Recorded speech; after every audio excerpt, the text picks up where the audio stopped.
Before we begin tonight's investigation, if you're enjoying this content, please consider using your hype points on this video. It helps the channel more than you could possibly know. If you're listening on Spotify, leaving a review makes a tremendous difference in helping others discover these stories. And if you'd like, drop a comment letting us know what time it is where you are and where in the world you're listening from. We absolutely love seeing where everyone tunes in from across the globe. Finally, if you enjoy this kind of content, please consider subscribing. It means everything to us. Now, let's begin. The quiet signal. A UFO encounter that was never meant to be seen. There are moments in life when the ordinary becomes extraordinary without warning. No fanfare, no dramatic build-up. Just a quiet shift in reality that leaves you questioning everything you thought you understood about the world around you. This is not the story of a believer searching the skies for confirmation. This is not the testimony of someone who spent their nights hoping for contact.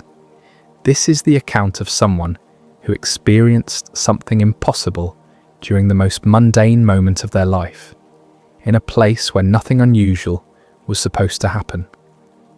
What you're about to hear is documented through personal testimony, corroborated sighting reports, and electromagnetic interference logs that were never meant to be connected.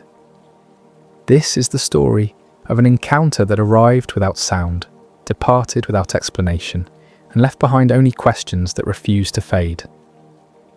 This is the quiet signal. Chapter 1. A routine that breaks. The high desert of Nevada holds a particular kind of silence. Not the absence of sound exactly, but a quality of stillness that feels almost deliberate. During the day, the landscape bakes under relentless sun. At night, temperatures plummet, and the darkness becomes so complete that the Milky Way stretches across the sky like a river of light. Marcus Webb had lived on his property outside of Tonopah for 11 years. A former telecommunications technician, he had purchased the 40-acre plot specifically for its isolation. No neighbours within 5 miles, no city lights to pollute the night sky. Just sagebrush, Joshua trees, and the kind of quiet that most people find uncomfortable. Every night, Marcus followed the same routine. Around 10 in the evening, he would walk the perimeter of his property, checking fence lines and ensuring his small flock of chickens had been secured for the night. The walk took approximately 45 minutes. He knew every rock, every dip in the terrain, every angle of the landscape by heart. On the night of October 17th, 2023, Marcus began his walk as usual.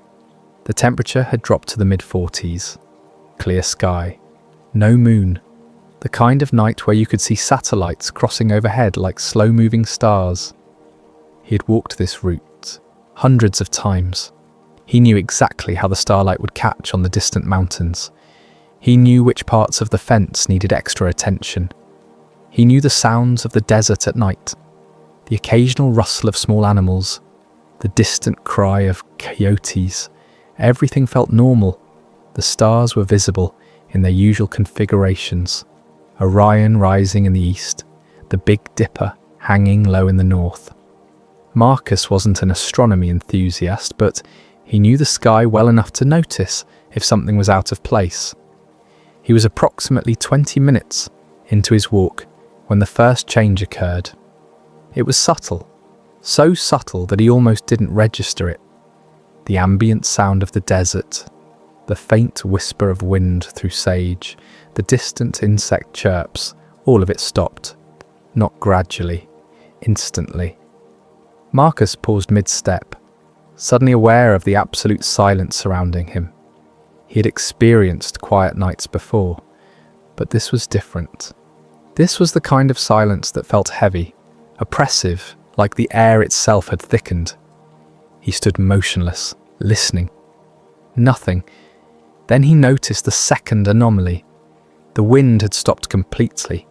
not died down, stopped. The sagebrush around him stood perfectly still. In 11 years on this property, Marcus had never experienced a night with zero air movement. There was always some breeze, however faint, moving across the open desert. He felt a pressure building in his ears, similar to the sensation of rapid altitude change. His pulse quickened slightly, though he couldn't identify why. Nothing visible had changed. The stars remained steady overhead. The landscape looked exactly as it should. But something fundamental had shifted in the environment around him. Marcus continued walking, telling himself he was being irrational. Probably a pressure system moving in. Unusual atmospheric conditions, nothing more. He made it another 100 yards before he saw the light. Chapter 2. The first anomaly. The light appeared without warning in the southern sky, roughly 30 degrees above the horizon. It was not bright, not dramatic. In fact, Marcus almost missed it entirely because it resembled a star at first glance. But stars don't appear suddenly. They're either visible or they're not. This light had materialized in a portion of sky that had been empty moments before. Marcus stopped walking and focused on the light. It remained stationary, perfectly still. No blinking, no movement, just a steady, pale amber glow that seemed slightly larger than Venus at its brightest. His first thought was satellite, but satellites move. They cross the sky in steady arcs, taking several minutes to traverse from horizon to horizon. This light wasn't moving at all.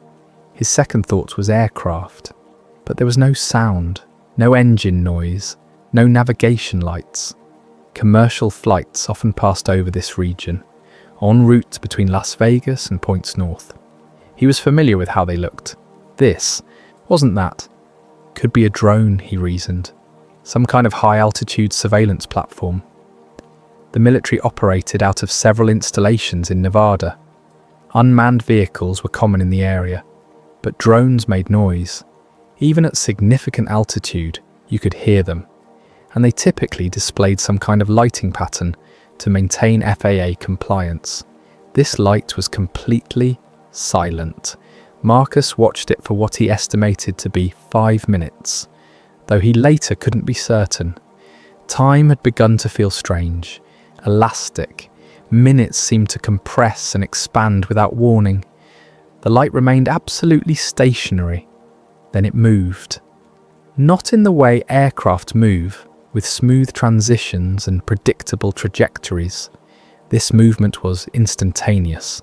The light was in one position, and then, without travelling the distance between, it was in another position, approximately 10 degrees to the east. No acceleration, no blur, just immediate relocation. Marcus felt his stomach, his tighten. Whatever he was looking at, it wasn't operating under normal physics. Objects don't teleport. They move through space in continuous motion.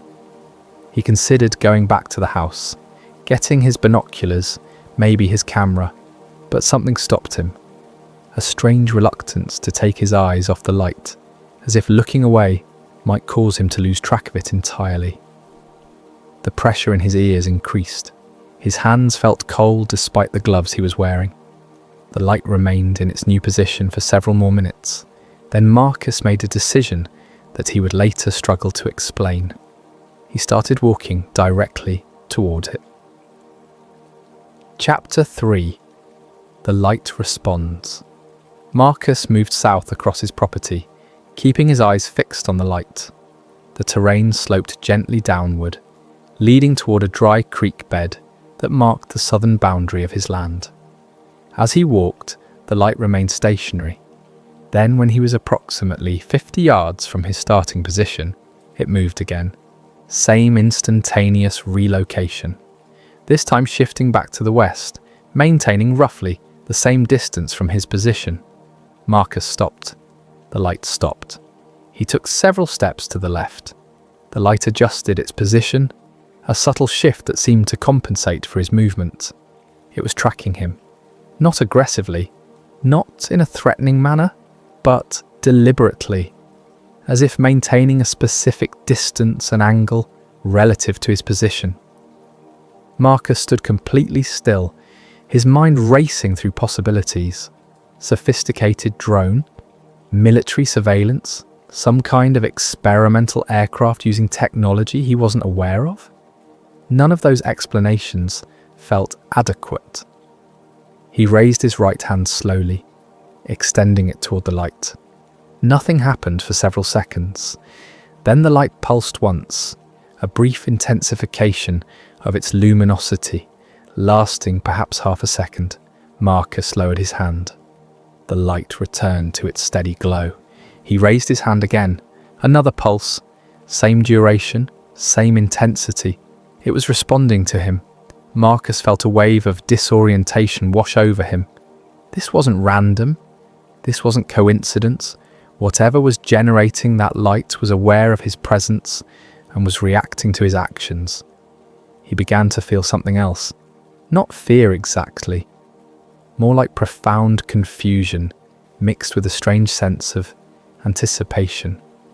As if some part of his mind recognized what was happening, even though his conscious thoughts couldn't process it. Time continued to behave strangely. He had no idea how long he had been standing there. It could have been minutes or hours. The normal reference points he used to track time, the gradual movement of stars across the sky, the cooling of the night air, all seemed unreliable. Then he noticed the second object. Chapter 4. The second layer. At first, Marcus thought his eyes were playing tricks on him. A dark spot in the sky slightly north of the light, but it wasn't moving. And it wasn't like looking at empty space. He had spent years looking at the night sky. He knew what darkness looked like between stars. This was different. This was an absence, a void, a region where stars that should have been visible simply weren't. As his eyes adjusted, the shape became more defined. It was massive, roughly triangular, or perhaps diamond-shaped. Difficult to determine exact geometry because it was only visible in silhouette, blocking the stars behind it. The object was completely dark. No lights, no surface features visible, just a black mass suspended in the sky. Marcus estimated it to be at least the size of a football field, though without knowing its exact altitude, accurate size calculation was impossible. The amber light he had been watching was positioned at what appeared to be the forward point of this dark mass. Not attached exactly. More like hovering several hundred feet in front of it. The light wasn't the object, it was a marker, a reference, point, something to draw attention while the actual craft remained nearly invisible against the night sky. Marcus felt his heart rate accelerate. This wasn't a drone. This wasn't any kind of conventional aircraft. This was something else entirely. The dark mass remained perfectly still. No sound, no visible propulsion, no heat shimmer or distortion of the stars around it. He tried to estimate altitude. Based on the angular size and assuming the object was as large as it appeared, it had to be at least 2,000 feet up, maybe higher. At that altitude, any conventional aircraft would be clearly audible. Helicopters, planes, jets, they all generated significant noise that carried for miles across open desert. This made no sound at all. Marcus became aware of a new sensation, a feeling of weight pressing down on him. Not physical pressure, but something else, a presence, the distinct impression that he was being observed with the same intensity he was observing the object. His thoughts began to feel strange, fragmented. Ideas would start and then slip away before reaching completion. He tried to focus on practical concerns, what to do next, whether to document this somehow, but his mind kept drifting. The pressure in his ears intensified until it became almost painful. Then the light began to pulse. Chapter 5. The signal. The pulsing wasn't regular. It wasn't like a beacon or a warning light. The intervals varied. 3 short pulses, then a long pause. 2 pulses, another pause of different duration. A single pulse. Extended pause. Marcus tried to find a pattern, some kind of sequence or code. But if there was structure to it, it remained beyond his ability to decipher. As he watched the pulsing light, something began happening in his mind. Thoughts that didn't feel like his own started emerging. Not words, not voices. Something more fundamental. Concepts, understanding, arriving fully formed without the usual process of reasoning or deduction. He suddenly knew with absolute certainty that the object was not a threat. The knowledge simply appeared in his consciousness, solid and unquestionable. He knew that what he was experiencing was not unique to him, that others had stood in similar places, at similar times watching similar lights, that this had been happening for a very long time. He knew that the object was old, not ancient in the archaeological sense, but old in a way that made human civilization seem brief and recent. These weren't thoughts he was thinking. They were information being placed directly into his awareness. Fragments of memory began surfacing. Childhood moments he hadn't thought about in decades. The face of his grandmother, who had passed 20 years ago. The specific smell of rain on desert sand. Random, disconnected pieces of his personal history rising to consciousness without prompt. Along with these memories came others that didn't belong to him. Brief flashes of perspective that weren't his own. Looking down at Earth from very high altitude, observing cities of light against dark continents, watching weather systems swirl in accelerated time. Marcus tried to resist the intrusion, but there was nothing to resist against. The information simply flowed into his mind like water finding its level. He became aware of vast distances, scales of space and time that made his entire existence feel like a single breath. The understanding that Earth was one of countless observation points, that contact, when it occurred, was rarely direct, that most encounters were passive, observational, data collection without intervention. The realization struck him that he wasn't experiencing communication. He was experiencing something more like calibration, as if his presence at this specific location and time had created some kind of intersection, a momentary overlap between 2 entirely different forms of consciousness. The pulsing continued. The pressure in his head intensified until it felt like his skull might crack. Then, without warning, it stopped. Chapter 6. Missing continuity. Marcus became aware of himself gradually, like waking from deep sleep. He was sitting on the ground. He had no memory of sitting down. The sky had changed. The stars had rotated. Orion, which had been rising in the east when he started his walk, was now high overhead. The Big Dipper had shifted significantly in its position. Hours had passed. Marcus looked at his watch. The digital display read 2:15 in the morning. Impossible. He had started his walk at 10. Even accounting for the time he had spent observing the light, it couldn't be past midnight. An hour? Maybe 90 minutes at most. Over 4 hours had elapsed. He looked up. The sky was empty. No light, no dark mass, nothing but stars and the faint glow of the Milky Way. The silence had ended. He could hear wind moving through the sage again, distant coyotes calling, the normal sounds of the desert at night. Marcus stood slowly. His legs felt stiff, as if he'd been sitting in the same position for a long time. His hands were numb with cold. He was approximately 300 yards from where he had first seen the light. He had no memory of walking this far. The ground around him was covered in dew. His clothing was damp. The moisture suggested he had been motionless for hours while condensation formed on the fabric. He He tried to reconstruct the missing time.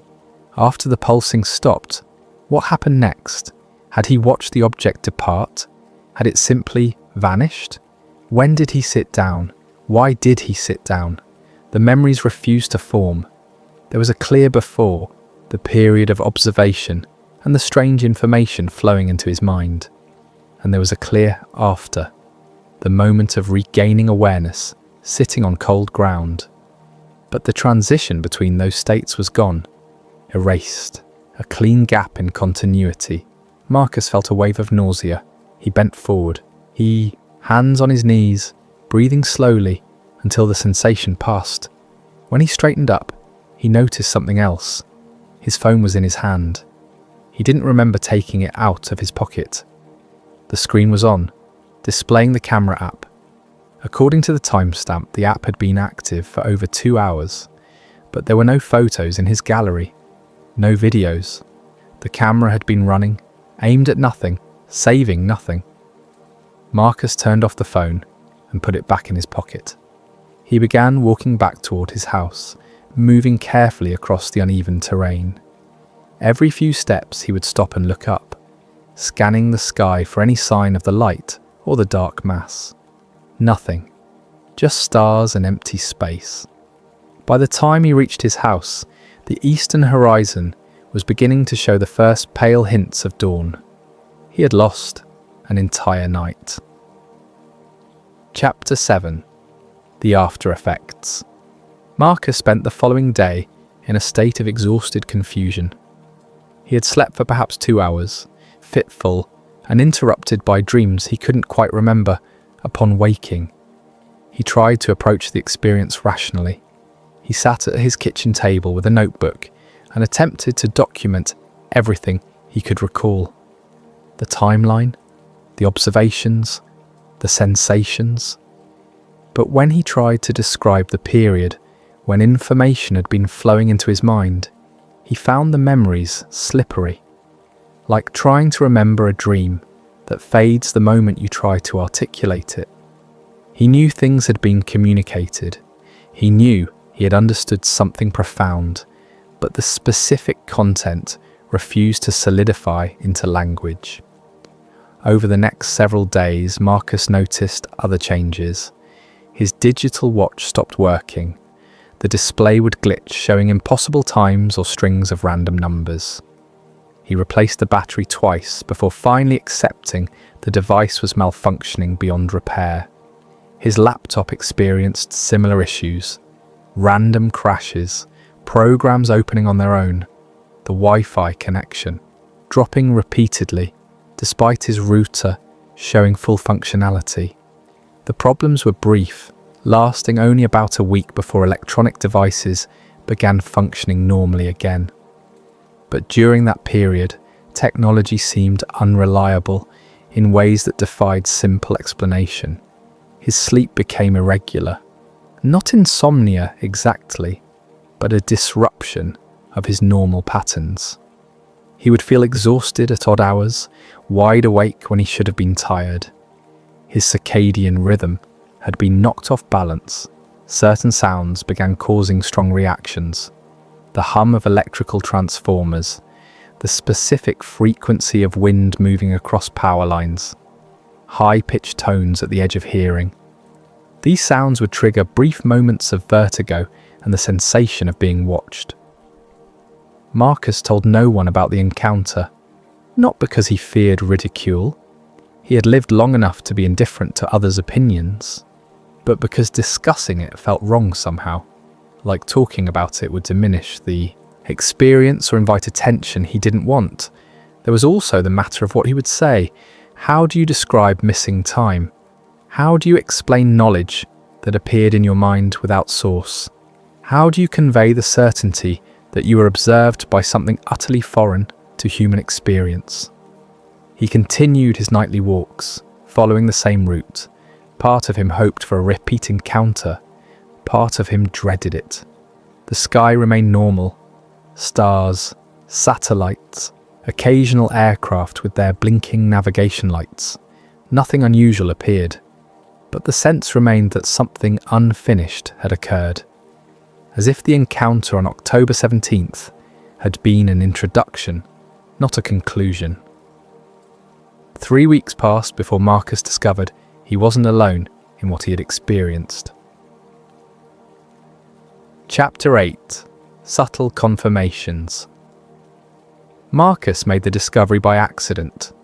He had driven into Tonopah for supplies, stopping at the small general store that served the rural community.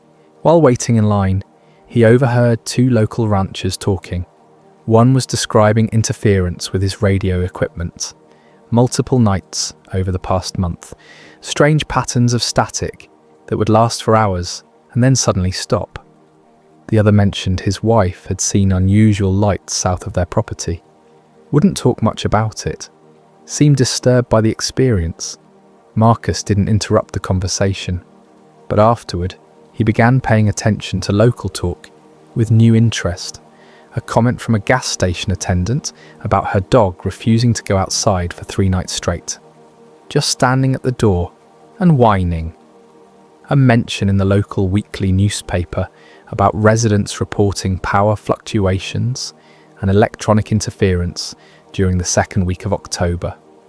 A post on a regional online forum describing a large dark shape blocking stars observed from a location 30 miles west of Tonopah. None of the accounts were detailed, none explicitly described the same event Marcus had experienced, but there were consistent elements. Silence during the encounters, a sense of time distortion, electronic interference in the days following, and notably, a reluctance to discuss the experiences in detail.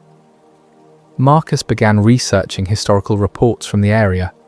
Tonopah had a long association with military testing and unusual aerial phenomena. The region had been used for classified aircraft development for decades, but the sightings he was finding didn't match standard explanations of experimental aircraft.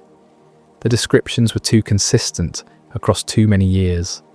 Lights that responded to observers, objects that moved in physically impossible ways, encounters that left witnesses confused rather than frightened. He found a reference to a Department of Energy report from 1998 documenting unexplained electromagnetic interference at a monitoring station approximately 40 miles from his property. The interference occurred in irregular patterns over a 3-month period and then ceased completely. No cause was ever determined.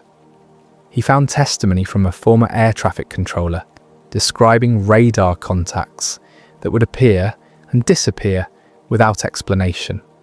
Objects that would accelerate beyond the capability of any known aircraft. The controller had filed reports. Nothing had come of them. He found a letter to the editor in a 1976 issue of the local paper, written by a resident describing an encounter nearly identical to what Marcus had experienced. The letter writer described missing time, electronic disturbances, and a profound sense that they had been observed by something non-human. The accumulated evidence suggested a pattern of activity stretching back decades. Periodic encounters, passive observation, minimal interaction, no hostility, no obvious purpose. Marcus realized he was part of something ongoing. Whatever had observed him on October 17th had been observing this region for a very long time. The question wasn't whether the encounters were real, the question was what they meant. Chapter 9: Reframing the Encounter. Marcus spent considerable time thinking about frameworks, ways to understand what had happened to him. The popular conception of alien contact involved communication, messages, warning about nuclear weapons or environmental destruction, offers of technology or spiritual enlightenment, dramatic interaction with clear purpose. His experience had been nothing like that. There had been no message, no warning, no attempt at meaningful exchange. Just observation, the collection of data, a momentary intersection between two forms of awareness, that operated on completely different scales. He began thinking about his own experience observing wildlife. How many times had he watched birds or rabbits on his property without any desire to interact? He was simply noting their presence, their behaviour, their patterns. Perhaps that was closer to what had happened. Not first contact, not communication, just observation by something that regarded humans the way humans might regard interesting but limited creatures. The thought was humbling and strangely liberating. It suggested the encounters weren't about humanity at all. We weren't the focus.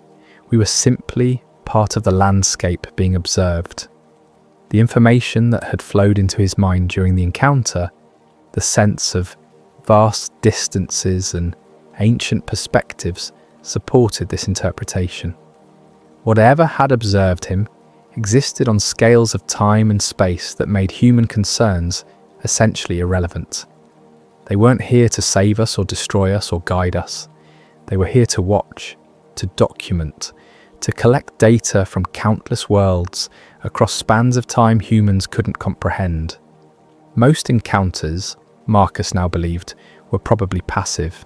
Brief overlaps, moments when observation systems became visible to those being observed. The silence made sense in this context. Why would you announce your presence when your purpose was simply to watch? The missing time made sense. If the observation involved detailed scanning or data collection, the process might require extended periods. The human mind, unable to process or remember such alien procedures, would simply skip over them, creating gaps, clean breaks in continuity. The electronic interference made sense as a side effect. Technologies designed to operate on entirely different principles might generate electromagnetic signatures that disrupted human electronics as a simple byproduct of their function. Even the reluctance to discuss the encounters made sense. Some part of the human mind recognized these experiences as different from normal reality, set apart, not to be integrated into regular conversation or normal life. Marcus realized he would probably never understand the full purpose of what had happened to him. The gap between human consciousness and whatever intelligence had observed him was too vast, but understanding the purpose wasn't necessary. The encounter had happened. It was real. It had been documented in his memory, in the subtle confirmations he had discovered, in the pattern of similar events stretching across decades. That was enough. Epilogue. The signal remains. 4 months after the encounter, Marcus returned to the location where he had regained awareness, sitting on the cold ground. It was February. Clear night, temperature near freezing, the same profound silence that characterized the high desert in winter. He stood in the exact spot, looking up at the southern sky. Nothing unusual appeared. The stars moved in their normal patterns. A satellite crossed overhead, following its predictable arc from horizon to horizon. Distant aircraft lights blinked in standard navigation patterns. The sky looked completely ordinary. But as Marcus stood there, he felt something. Not presence, not observation, just a faint recognition. As if the location itself remembered what had happened. He thought about all the people who had stood in similar places, looking up at similar skies, experiencing similar encounters, scattered across the world, across decades, perhaps across centuries, all of them returning to normal life, carrying memories of something that refused to fit into standard explanations. All of them knowing they had experienced something real, while lacking the language or framework to fully describe it. Marcus looked up at the stars for a long time. Then he walked back to his house, following the same path he walked every night. The routine had resumed. Life had returned to normal patterns. But something fundamental had changed in how he understood his place in the universe. He was not alone in the cosmos. Earth was not unobserved. Human activity was being documented by intelligences that operated beyond human comprehension. And sometimes, rarely, the watchers became visible, not to communicate, not to intervene, just to remind us that we're seen. The encounter was over. The object had departed. The missing hours would never be recovered, but the signal remained. A quiet certainty that something vast and ancient had taken note of one human being on one night in the Nevada desert, and perhaps in ways he would never understand, was still watching. The stars continued their eternal rotation. The desert maintained its silence, and Marcus Webb carried on with his life, changed by an encounter that was never meant to be understood, only remembered.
Before we begin tonight's story, I want to take just a moment to ask for your support. If you're enjoying this content, using your hype points on this video helps the channel more than you possibly know. It genuinely makes a difference in reaching new listeners. If you're tuning in on Spotify, leaving a review also helps out tremendously. And if you feel like it, drop a comment letting me know what time it is where you are and where in the world you're listening from. We absolutely love seeing where everyone is tuning in from across the globe. Finally, if you enjoy this kind of content, subscribing really does help us continue making these stories for you. Now let's begin. There are encounters that arrive in blazing light, descending from the heavens with undeniable force.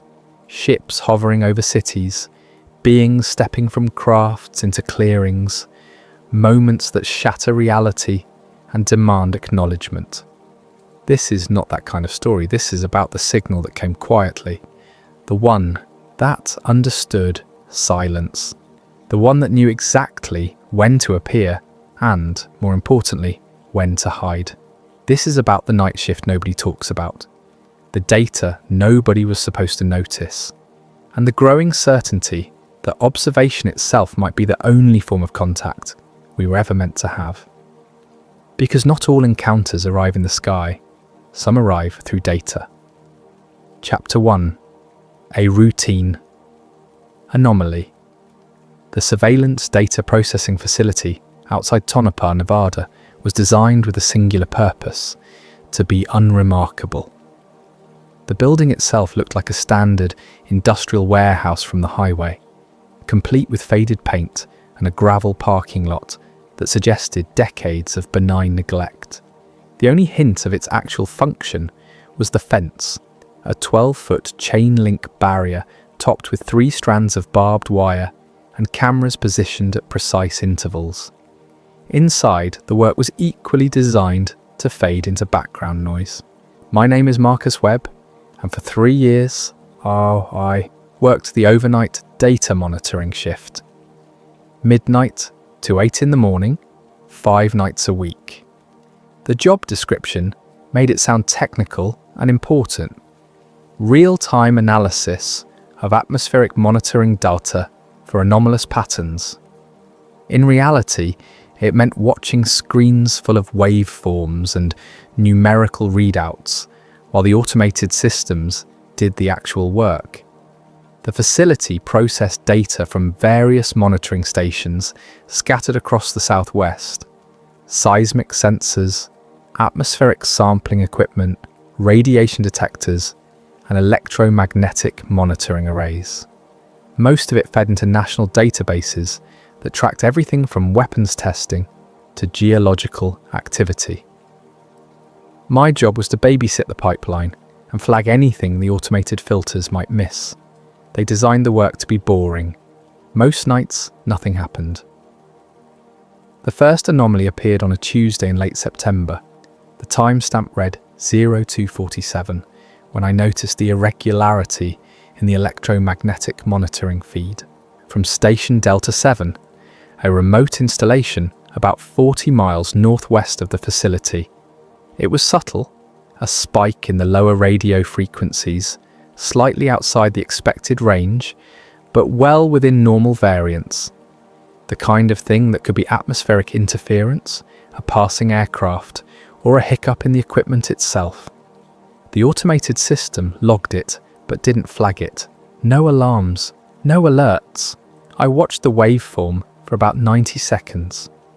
The spike held steady, then dropped back to baseline as smoothly as it had appeared. Total duration, approximately 3 minutes. I made a note in my shift log. 0247, Delta 7 EM spike. Probable atmospheric interference. Then I returned to the crossword puzzle I'd been working on. No urgency, no fear, just a note. The rest of the shift passed in the usual silence. The building's climate control system hummed its constant background drone. Somewhere in the mechanical room, a fan bearing made its familiar rhythmic squeak.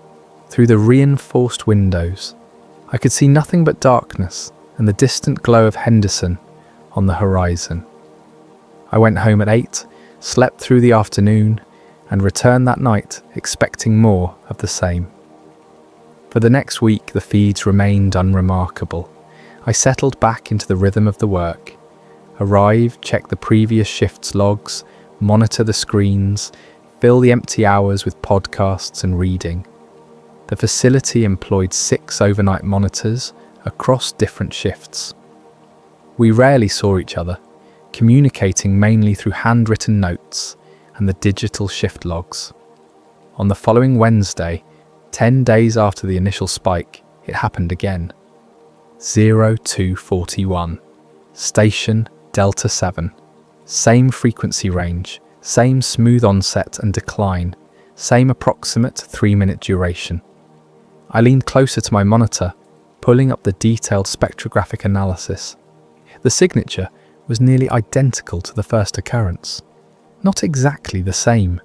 There were minor variations in amplitude, but the overall shape of the event matched with unusual precision.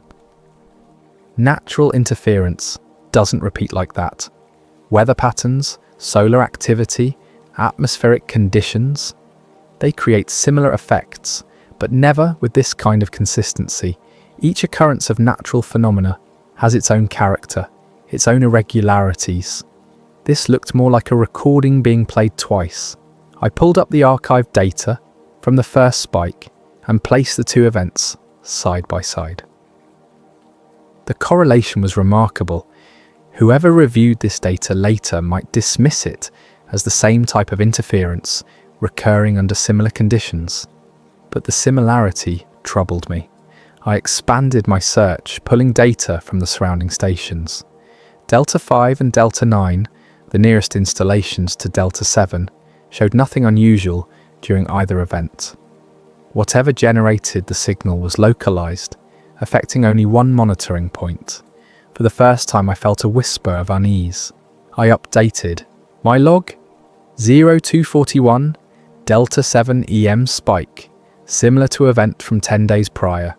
Signature correlation approximately 95%. Recommend equipment diagnostic. The night continued. The screens scrolled their endless data. The building maintained its mechanical breathing. But I kept glancing back at those two waveforms, wondering what I was actually seeing. Chapter 2. The Return. Over the following month, the signal appeared 6 more times, always at Station Delta 7, always in the early morning hours, between 2 and 3, always with that same smooth onset, 3-minute duration and clean decline. Each appearance showed minor variations, amplitude fluctuations, slight frequency drift, but the fundamental signature remained consistent. More importantly, the variations themselves seemed purposeful. The signal wasn't degrading or strengthening. It was adjusting. I began documenting each occurrence with increased detail, noting not just the basic parameters, but also the subtle differences between events. The frequency would shift slightly higher or lower. The amplitude would pulse in different patterns. The timing between appearances gradually shortened from 10 days to 8, then to 6. The signal was learning, or testing, or both. I submitted equipment diagnostic requests after the third occurrence. The response came back clean, all systems functioning within normal parameters. I submitted a formal report after the fifth occurrence, detailing the pattern and requesting analysis. The report was acknowledged, filed, and never mentioned again. The system was designed to handle anomalies that broke clear thresholds. This signal was too subtle, too brief, too technically unremarkable to trigger the bureaucratic machinery that might investigate it seriously. On November 12th, during the 8th occurrence, I tried something different. When the signal appeared at 0233, I immediately activated the high-resolution recording mode for Delta 7, capturing data at 10 times the normal sampling rate. The system usually reserved this mode for confirmed events, meteor strikes, seismic activity, weapons tests. Using it for an unverified anomaly violated protocol. But I needed better data. The signal responded. Within 30 seconds of activating high-resolution mode, the frequency shifted. Not dramatically, just a subtle slide upward in the spectrum, as if the source had detected the increased scrutiny and adjusted its output accordingly. I sat frozen, watching the real-time spectrograph. This wasn't atmospheric interference. This wasn't equipment malfunction. This was reactive behavior. The signal held its new frequency for 90 seconds, then dropped back to baseline exactly as before. Total duration, 3 minutes, same as always. I deactivated the high-resolution mode and sat in the humming silence of the monitoring room, trying to construct a rational explanation for what I'd just witnessed. Equipment could malfunction in reactive ways, feedback loops, calibration errors, electromagnetic interference from the monitoring systems themselves. But none of those explanations felt adequate. The signal knew it was being watched more closely, and it had changed in response. I typed up a detailed incident report, describing the reactive frequency shift and recommending immediate investigation. I marked it priority, submitted it through official channels, and waited. 3 days later, I received a response. Report reviewed. Event classified as equipment interaction. No further action required. They weren't going to investigate. They weren't going to send anyone. The signal would remain my problem, my mystery, my slowly building obsession. Chapter 3. The Pattern. December brought cold nights and crystalline skies over the Nevada desert. The signal continued its pattern, appearing every 5 to 6 days now, always during my shift, always at Station Delta 7. I began, arriving early, reviewing the previous shift's data for any sign of the signal appearing when I wasn't present. Nothing. Either it only occurred during my overnight hours or the other monitors weren't noticing it. Given how subtle the signature was, the latter seemed more likely, but I started to suspect the former. the signal avoided peak operational hours. During the day, when management was present and multiple systems ran active monitoring protocols, it never appeared. It emerged during the transitions, the quiet hours when automation ruled and human oversight was minimal. It knew when it could go unnoticed. I began mapping its behavior more carefully, creating spreadsheets that tracked every parameter I could measure: frequency range, amplitude, duration, time of occurrence, atmospheric conditions, solar activity, seismic background. I was looking for the trigger, the external factor that might explain the pattern. Instead, I found something else. The signal appeared to time itself around system maintenance cycles. Every monitoring station ran automated diagnostic routines at scheduled intervals. Calibration checks, sensor resets, data buffer dumps. These routines created brief windows when the systems were technically active, but not fully attentive, processing their own maintenance rather than watching for anomalies. The signal appeared during these windows. Not every time, that would be too obvious, but often enough that the correlation couldn't be coincidence. It was exploiting gaps in our attention, moments when the automated systems were looking inward rather than outward. This required knowledge of our operations.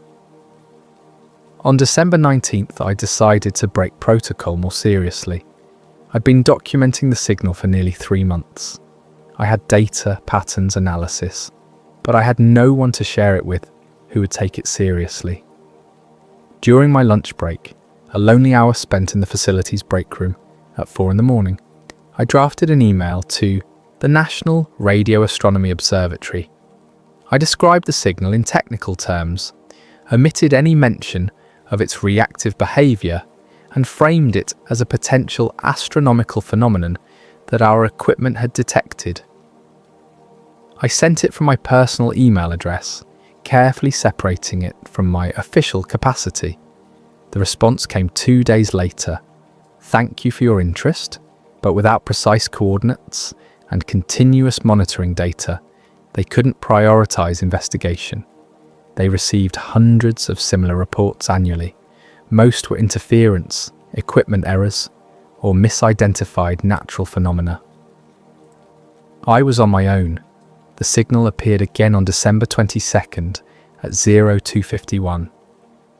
This time, I tried something new. Instead of just recording, I transmitted. Using the facility's emergency broadcast system, normally reserved for alerting remote field stations about dangerous conditions, I sent a simple, repeating tone on the same frequency band the signal occupied.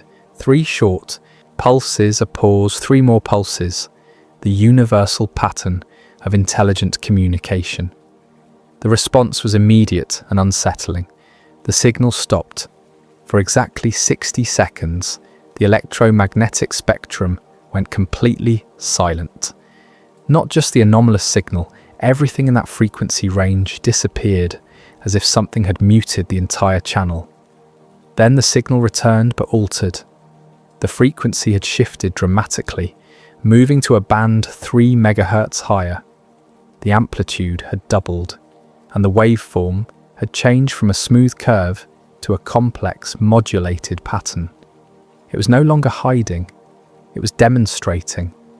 The new signal lasted 90 seconds, then vanished completely. The frequency band returned to its normal background noise. I sat motionless, my heart hammering in my chest, understanding with absolute certainty that I had just made contact with something intelligent, something that had been carefully calibrating its presence to remain beneath notice, something that, when directly addressed, could no longer pretend to be interference. I didn't file a report about the broadcast. I couldn't. Using the emergency system for an experiment violated multiple regulations, but I documented everything in my personal notes, time-stamping each observation, preserving the data. The signal didn't appear for the next 11 days. I spent those nights intense anticipation, watching the feeds with unusual intensity. Had I scared it off? Had I triggered some kind of response that would bring official attention? Had I imagined the entire interaction? On January 2nd, at 0317, it returned. Different frequency, different pattern, but unmistakably the same intelligence behind it. And this time, I wasn't the only one watching. Chapter 4. Independent Confirmation. Jackson Torres had worked at the facility for 7 years, longer than anyone else on the overnight rotation. He was a quiet man in his 50s, former Air Force communications specialist, the kind of person who preferred silence to small talk. We'd crossed paths maybe a dozen times during shift changes, exchanged maybe 24 words total. On January 4th, during the overlap between the evening and overnight shifts, I found him waiting in the parking lot by my car. The desert night was cold enough to show his breath as he approached. "Got a minute?" he asked. We walked to the edge of the parking lot, away from the building's exterior cameras. "You've been seeing it too," he said. Not a question. I felt my pulse quicken. "Seeing what?" "Delta 7, the signal." He pulled a folded piece of paper from his jacket. "I saw your logs, the equipment diagnostics you requested, the high-resolution captures." I said nothing, waiting. "I saw the same thing 6 weeks ago," Jackson continued. "Different frequency, same pattern. Thought I was going crazy or the equipment was dying." He unfolded the paper, a printout of spectrographic data. Then it happened again, and again, always during my shift, always when I was alone. The data on his printout showed the same signature I'd been tracking, but from late October, before I'd started documenting it seriously. "You didn't report it," I said. "I did. First 2 times. Jackson's expression was carefully neutral. "Got the same response you did. Equipment interaction. No action required. So I stopped reporting." We stood in the cold, our breath forming clouds, both understanding what we weren't saying aloud. Whatever this was, it was real. It was persistent, and the official response was to ignore it. "When did yours start?" Jackson asked. "Late September. Delta 7, same as yours." "Always during your shift," I nodded. Jackson was quiet for a long moment, his gaze distant. "I think it's learning our schedules, the monitoring patterns, who's paying attention. Or it's learning how to be seen only by specific people," I said. "People who won't escalate effectively." The implication settled. Between us, either we were both experiencing the same equipment malfunction, unlikely given the differences in timing and frequency, or something was deliberately calibrating its presence to remain beneath official notice while still being detected by individual monitors. "Have you tried interacting with it?" Jackson asked carefully. I hesitated, then nodded. "Once. Emergency broadcast, simple pulse pattern. It responded by changing its signature completely." Jackson's expression shifted, not surprise, but confirmation. "I thought about trying that. Decided it was better not to provoke something I didn't understand.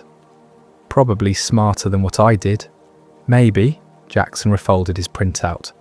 "But now we know it responds, that it's not just passive interference. What do you think it is?" He was quiet for several seconds. "I spent 15 years in Air Force communications, monitored everything from Soviet satellite transmissions to atmospheric research balloons. I've seen every kind of natural and artificial interference you can imagine." He met my eyes. "This is different. The way it adapts, the way it times itself, the way it responds to observation. That's not natural. And it's not any human technology I've ever encountered." "Then what?" Jackson's expression was carefully controlled. "I don't know. But whatever it is, it doesn't want to be noticed officially. And maybe we should respect that. Or maybe we should figure out what it wants." "You're assuming it wants something from us," Jackson said. "But what if we're just part of what it's observing? What if contact isn't the point? I didn't have an answer for that. We returned to the building separately. Jackson's shift was ending. Mine was beginning.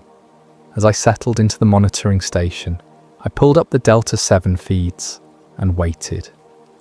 The signal appeared at 0342. Same frequency range as before. Same smooth pattern. But now I knew I wasn't alone in seeing it, and somehow that made it more unsettling rather than less. Chapter 5. Decoding the Noise.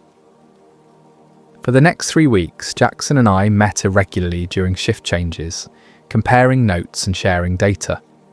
He brought 7 years of observations, intermittent at first, becoming more consistent over the past 6 months.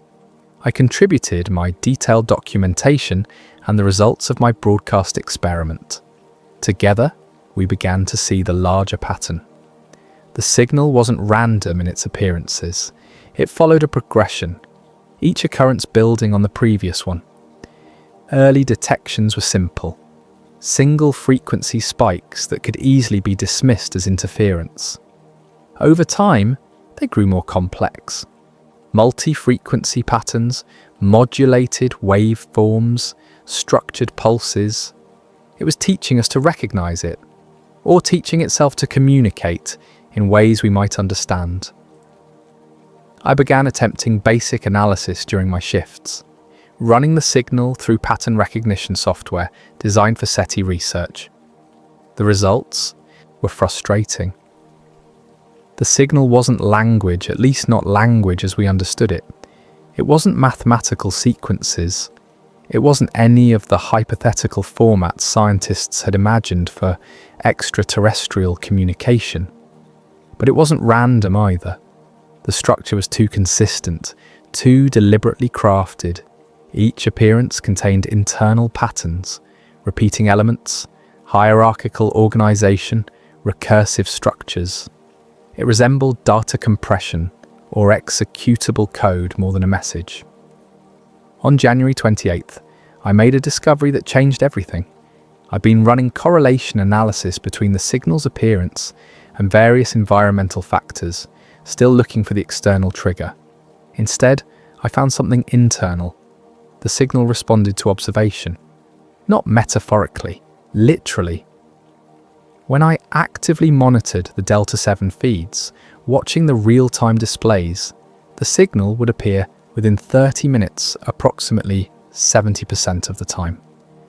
When I left the monitoring station to take breaks or handle other tasks, appearances dropped to near zero. I tested this systematically over 5 shifts, carefully documenting my attention patterns. The correlation held. The signal appeared more frequently when I was actively watching. It knew when it was being observed, and it preferred being observed. This realization was deeply unsettling. It suggested the signal wasn't broadcasting indiscriminately, waiting for any receiver. It was targeting specific moments of attention, emerging only when it could be perceived. I shared this finding with Jackson during our next meeting. He'd noticed something similar, but hadn't quantified it. It's like quantum mechanics, he said. The act of observation affects the observed. Or it's aware of us individually, I replied, responding to our attention as a form of interaction.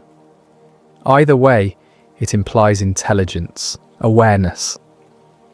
We were both quiet, considering the implications. Have you noticed the physical effects? Jackson asked finally. I looked at him sharply. What physical effects? After strong appearances when the signal peaks. He seemed reluctant to continue. Equipment behaves strangely. Nothing that triggers alarms, but small things. Clocks drift. Sound feels different, like the environment itself is slightly off. I'd noticed the clock issue. Had reset my watch twice in the past month, but I'd attributed it to battery problems. How much drift? I asked. Seconds, maybe a minute at most, but consistent, always running slow after a strong signal. Localized time dilation? Jackson shrugged. or something affecting our perception of time, or equipment malfunction. Take your pick. Over the next week, I paid careful attention to these secondary effects. Jackson was right. After particularly strong signal appearances, subtle changes rippled through the facility. Digital clocks would be off by 30 to 60 seconds. Audio sounded slightly muted, as if the air itself had become denser. Distances seemed subtly wrong. The walk from the monitoring room to the break room felt longer, though measuring it showed no actual difference. Everything remained technically functional. No alarms triggered, no systems failed, but the world felt subtly wrong. On February 7th at 0324, the strongest signal yet appeared. The amplitude was triple anything I'd recorded before. The frequency range expanded, spanning nearly 10 megahertz. The pattern was extraordinarily complex, layered waveforms that suggested multiple, simultaneous transmissions, and then I experienced the encounter. Chapter 6. The Missed Alert. The signal lasted 7 minutes that night, more than twice its usual duration. I recorded everything, watching the spectrograph display patterns of stunning complexity.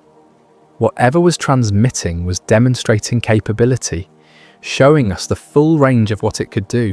When it ended, I immediately began compiling a comprehensive report, 3 months of data, pattern analysis, Jackson's corroborating observations, the reactive behavior, the physical effects, everything.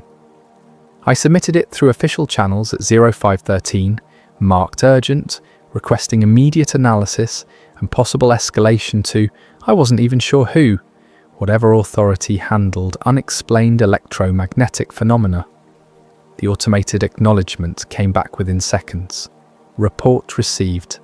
Case number assigned. Analysis pending. I waited through the rest of my shift, expecting a call, an email, some kind of human response to what I'd documented. Nothing came. I returned the next night to find my report had been processed. The case was marked resolved with a brief note. Analysis completed. Phenomenon consistent with ionospheric reflection of distant commercial radio transmissions. No anomalous activity detected. Case closed. They'd looked at 3 months of careful documentation and dismissed it in less than 24 hours. I pulled up the analysis report. It was clearly automated, a template filled with generic explanations. No human had actually examined the data. The system had scanned for keywords, matched against known phenomena, and auto-generated a closure.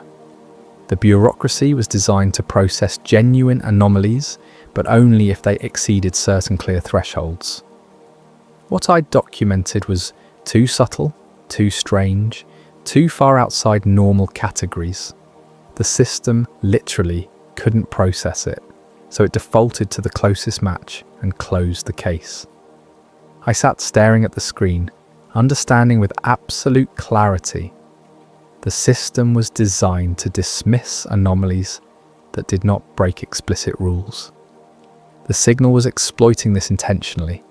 It remained beneath alarm thresholds, avoided triggering automatic alerts, manifested in ways that appeared technically possible through natural phenomena. It was calibrated perfectly to be detectable, but not officially significant. I felt a wave of frustration, followed by a strange kind of respect. Whatever intelligence was behind this signal, it understood our systems better than we did. It had studied our bureaucratic blind spots and positioned itself precisely within them. That night, the signal appeared again. Watching it, I felt different than before. This wasn't an unknown phenomenon I was documenting. This was a deliberate communication from something that had learned our language, not our words, but our attention patterns, our protocols, our institutional limitations. It had studied us thoroughly, and now it was ready for the next phase. Chapter 7. The Physical Effect. The first unmistakable physical effect occurred on February 14th. The signal appeared at 0258, strong and complex as it had been a week earlier. I was monitoring as usual, documenting the waveforms, when I noticed something wrong with the clock on my computer display. The seconds were counting normally, but they felt slow. Each tick seemed to take longer than it should. I checked my watch, an old mechanical timepiece my father had given me, and compared it to the computer. They were synchronized, both counting seconds at the same rate. But subjectively, time felt stretched. I stood up from my desk, intending to walk to the break room, and found the distance had changed. Not physically. When I measured it later, the corridor was exactly 47 feet, as it had always been. But walking, it felt like crossing twice that distance. My footsteps echoed strangely, as if the walls were farther apart than they appeared. The fluorescent lights buzzed at their normal frequency, but the sound was muted, dampened by air that seemed thicker than it should be. I returned to my desk and checked the signal. Still transmitting, still complex and strong. Then I noticed something else. Shadows were falling wrong. The overhead lights cast shadows directly downward, as they always had, but the shadows themselves seemed deeper, darker, as if the light wasn't penetrating quite as far as it should. I held my hand under the desk lamp and watched my shadow on the wall. It was there, properly positioned, but somehow more substantial than normal. The signal peaked at 0312, then began its usual decline. As the amplitude dropped, the physical effects normalized. Time regained its normal pace. Distances felt correct again. Shadows returned to their usual translucency. By 0320, everything was back to normal. Everything except my certainty that I'd just experienced something impossible. I documented it all, knowing even as I typed that it would sound like fatigue-induced hallucination or equipment-induced psychological effects. How do you prove that time felt wrong, that space felt compressed, that shadows were too dark? Jackson confirmed similar experiences during our next meeting. It's like reality gets thicker, he said. The air, the space, even thought feels slower, but only during the strong signals. Any idea what could cause that? He shook his head. Nothing natural. Gravity can affect time, but we'd need a massive object nearby. Electromagnetic fields can affect perception, but not like this. This feels more fundamental. Over the following weeks, these effects became more pronounced during signal events. Equipment would function normally, all readings within parameters, but the subjective experience of the monitoring room would change. Sound would muffle, light would dim without actually becoming darker. Temperature would feel wrong without the thermometer changing, and always, time would stretch. I began keeping 2 clocks during my shifts, my mechanical watch and my phone. After strong signal events, they would diverge by 30 to 90 seconds. My phone, connected to network time servers, running slow compared to my mechanical timepiece.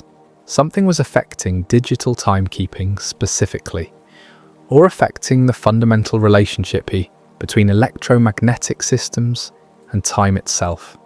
On March 3rd, during a particularly intense signal event, I experienced something new.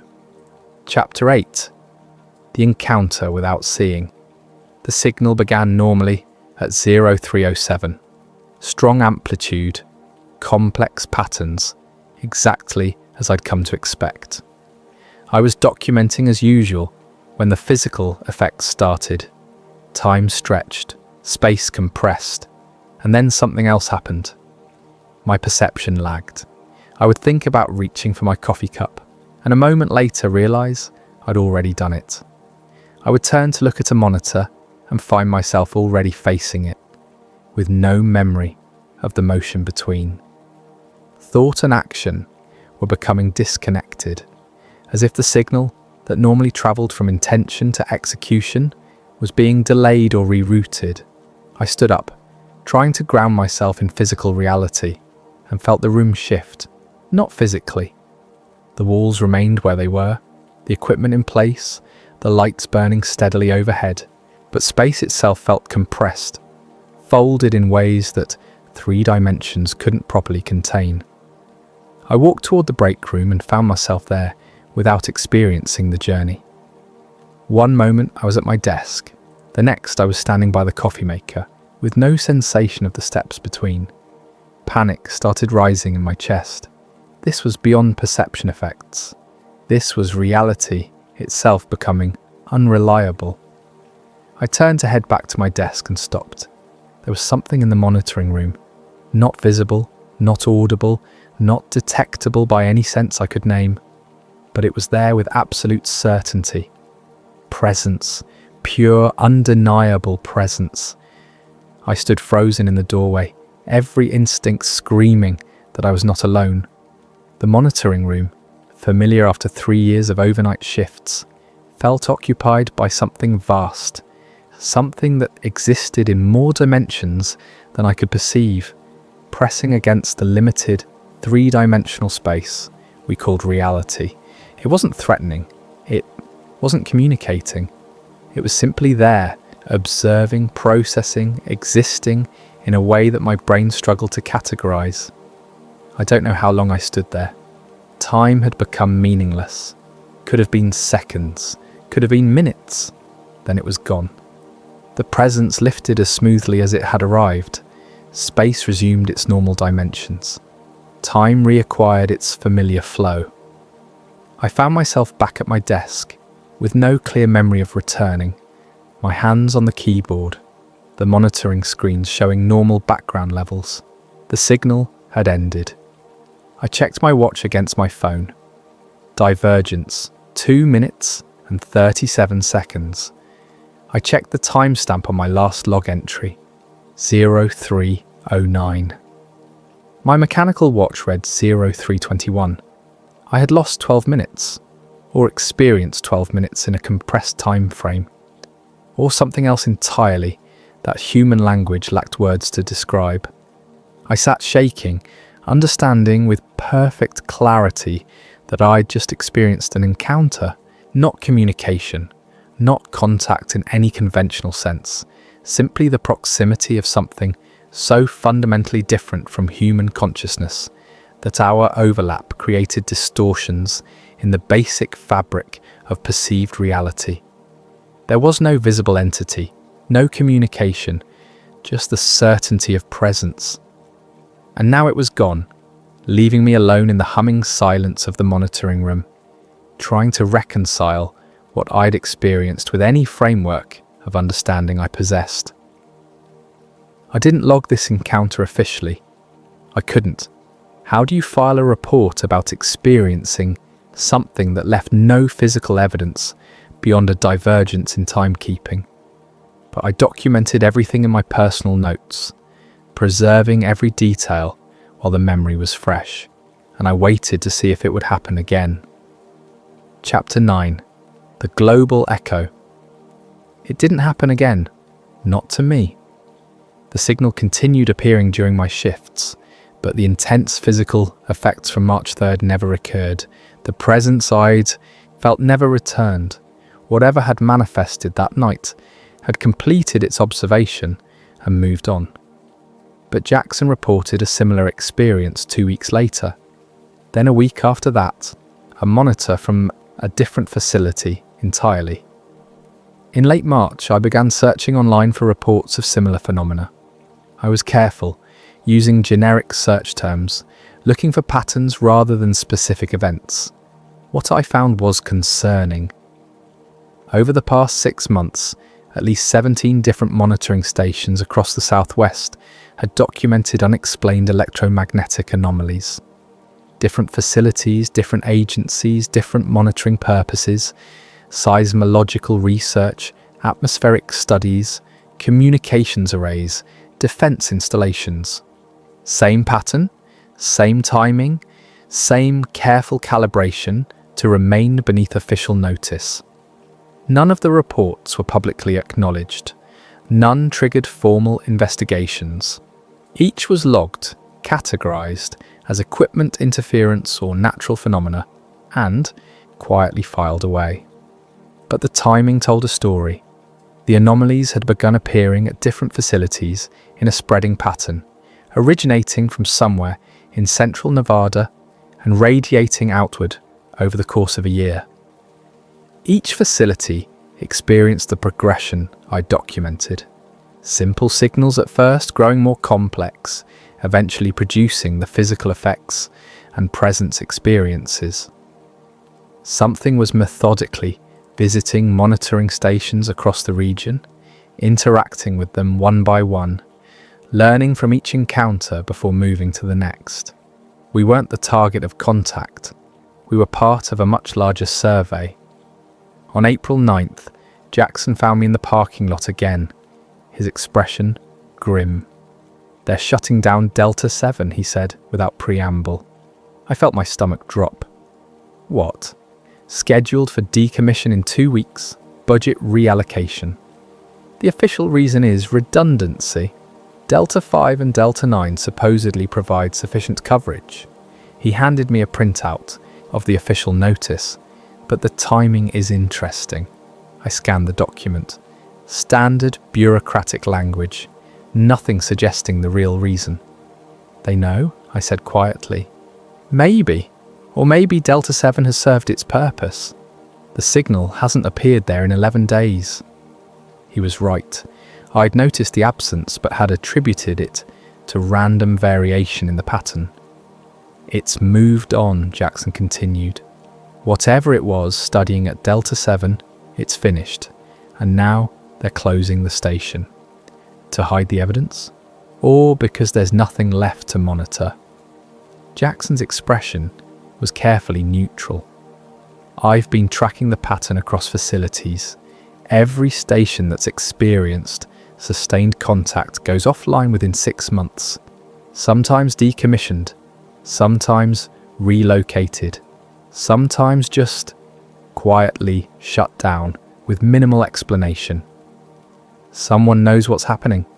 Someone knows something is happening, Jackson corrected, but I don't think they understand it any better than we do. The response is institutional. Close potential security risks, eliminate anomalies from the data stream, maintain plausible deniability. I looked out across the desert, watching heat shimmer rise from the dark earth under the moonlight. So what do?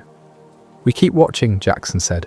The signal will appear somewhere else, another facility, another monitor working overnight, wondering if they're seeing things. And we let them go through it alone. Let them think they're crazy. Jackson was quiet for a long moment. I don't know what else we can do. This thing, whatever it is, doesn't want direct contact. It's not here to communicate.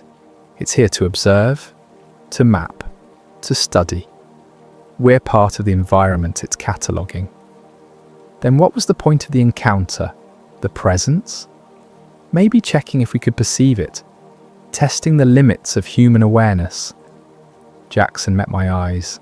Maybe just confirming we're not what it's looking for. The thought settled like ice in my stomach. All of this, the careful signals, the reactive behaviour, the physical manifestations, wasn't about contacting us. It was about working around us while studying something else entirely. Humans were the background noise, not the signal. Chapter 10. The Theory. My last shift at the Tonopah facility was on April 28th. The next day I was transferring to a different position. Daytime work, better hours, fewer questions about what I did alone all night. I spent that final overnight shift reviewing everything I documented over the past 7 months. Hundreds of signal events, detailed analyses, Jackson's corroborating data, reports from other facilities, the progression from simple electromagnetic anomalies to reality-bending encounters. And I formed a restrained hypothesis. The intelligence behind the signal wasn't exploring. It wasn't invading. It wasn't attempting contact in any conventional sense. It was mapping reactions.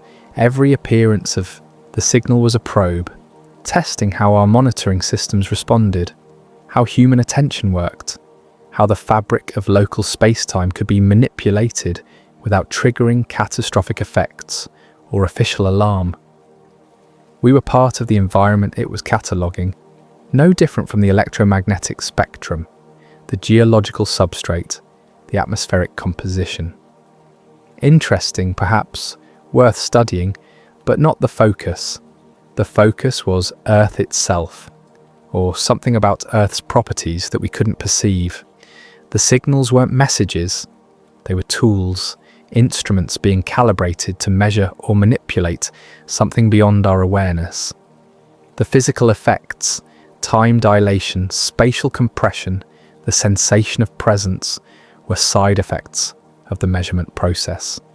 Like ripples from a stone dropped in water, affecting the surface while probing the depths. And the most unsettling realization, observation itself might be the only interaction we were capable of. Whatever this intelligence was, it existed or operated in dimensions we couldn't directly perceive. The signals were its interface with our limited three-dimensional reality, the absolute minimum presence required to accomplish its actual purpose. We weren't ignored because we were irrelevant. We were bypassed because we were insufficient.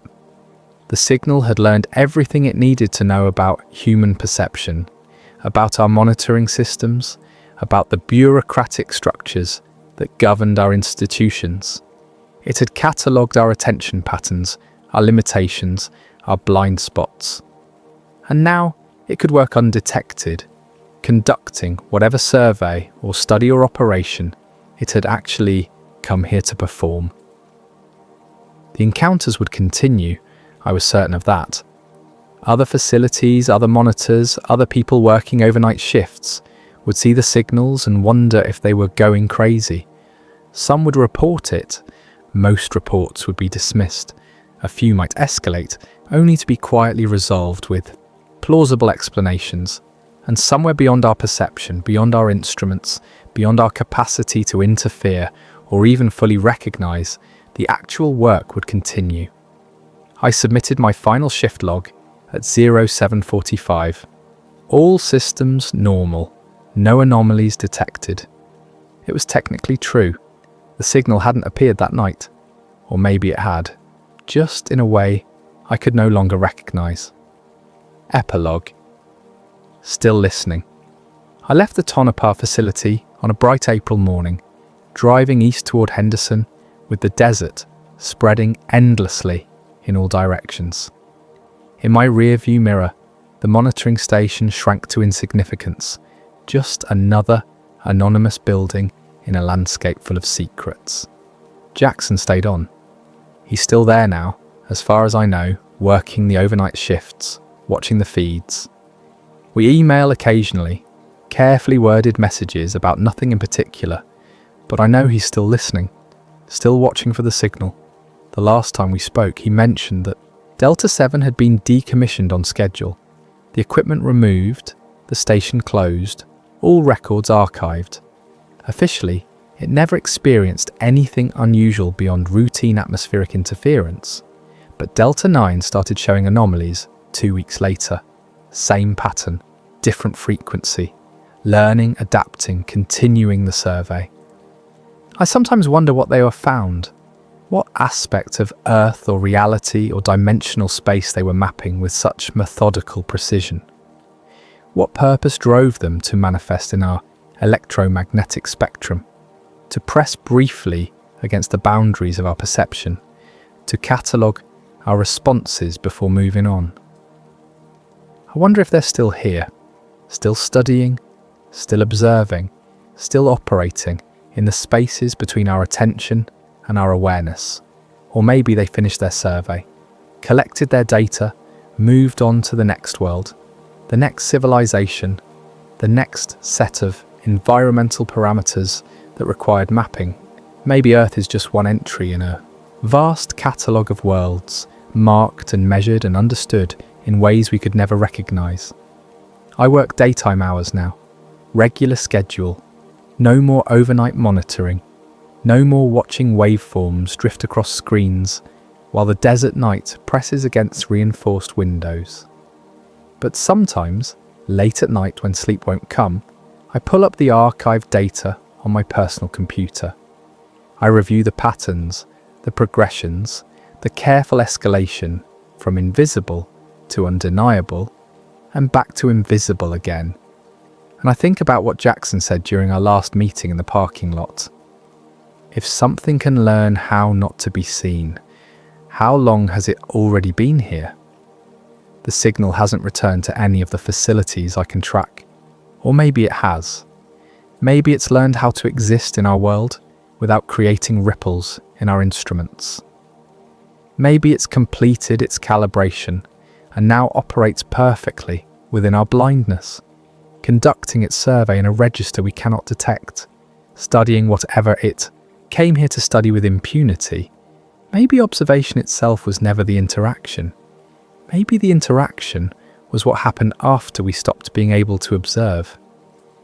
I still keep 2 clocks, my mechanical watch and my phone.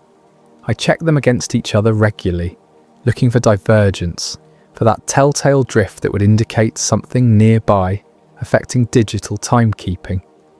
They've remained synchronized, but I wonder sometimes if that means the signal is gone, or if it just means I'm no longer sensitive enough to detect its influence.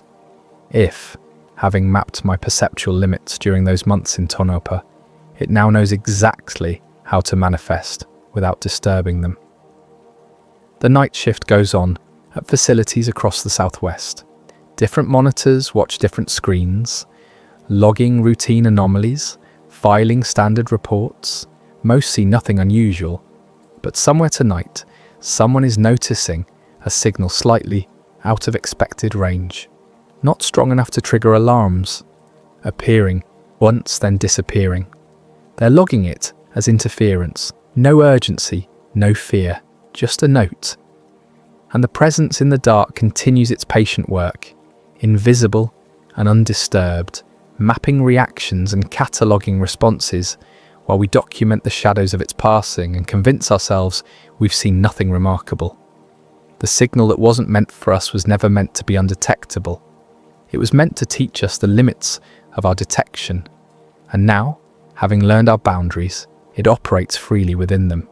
Still here, still listening, still beyond our capacity to truly perceive what it's studying, or why, or what it will do with the information once the survey is complete.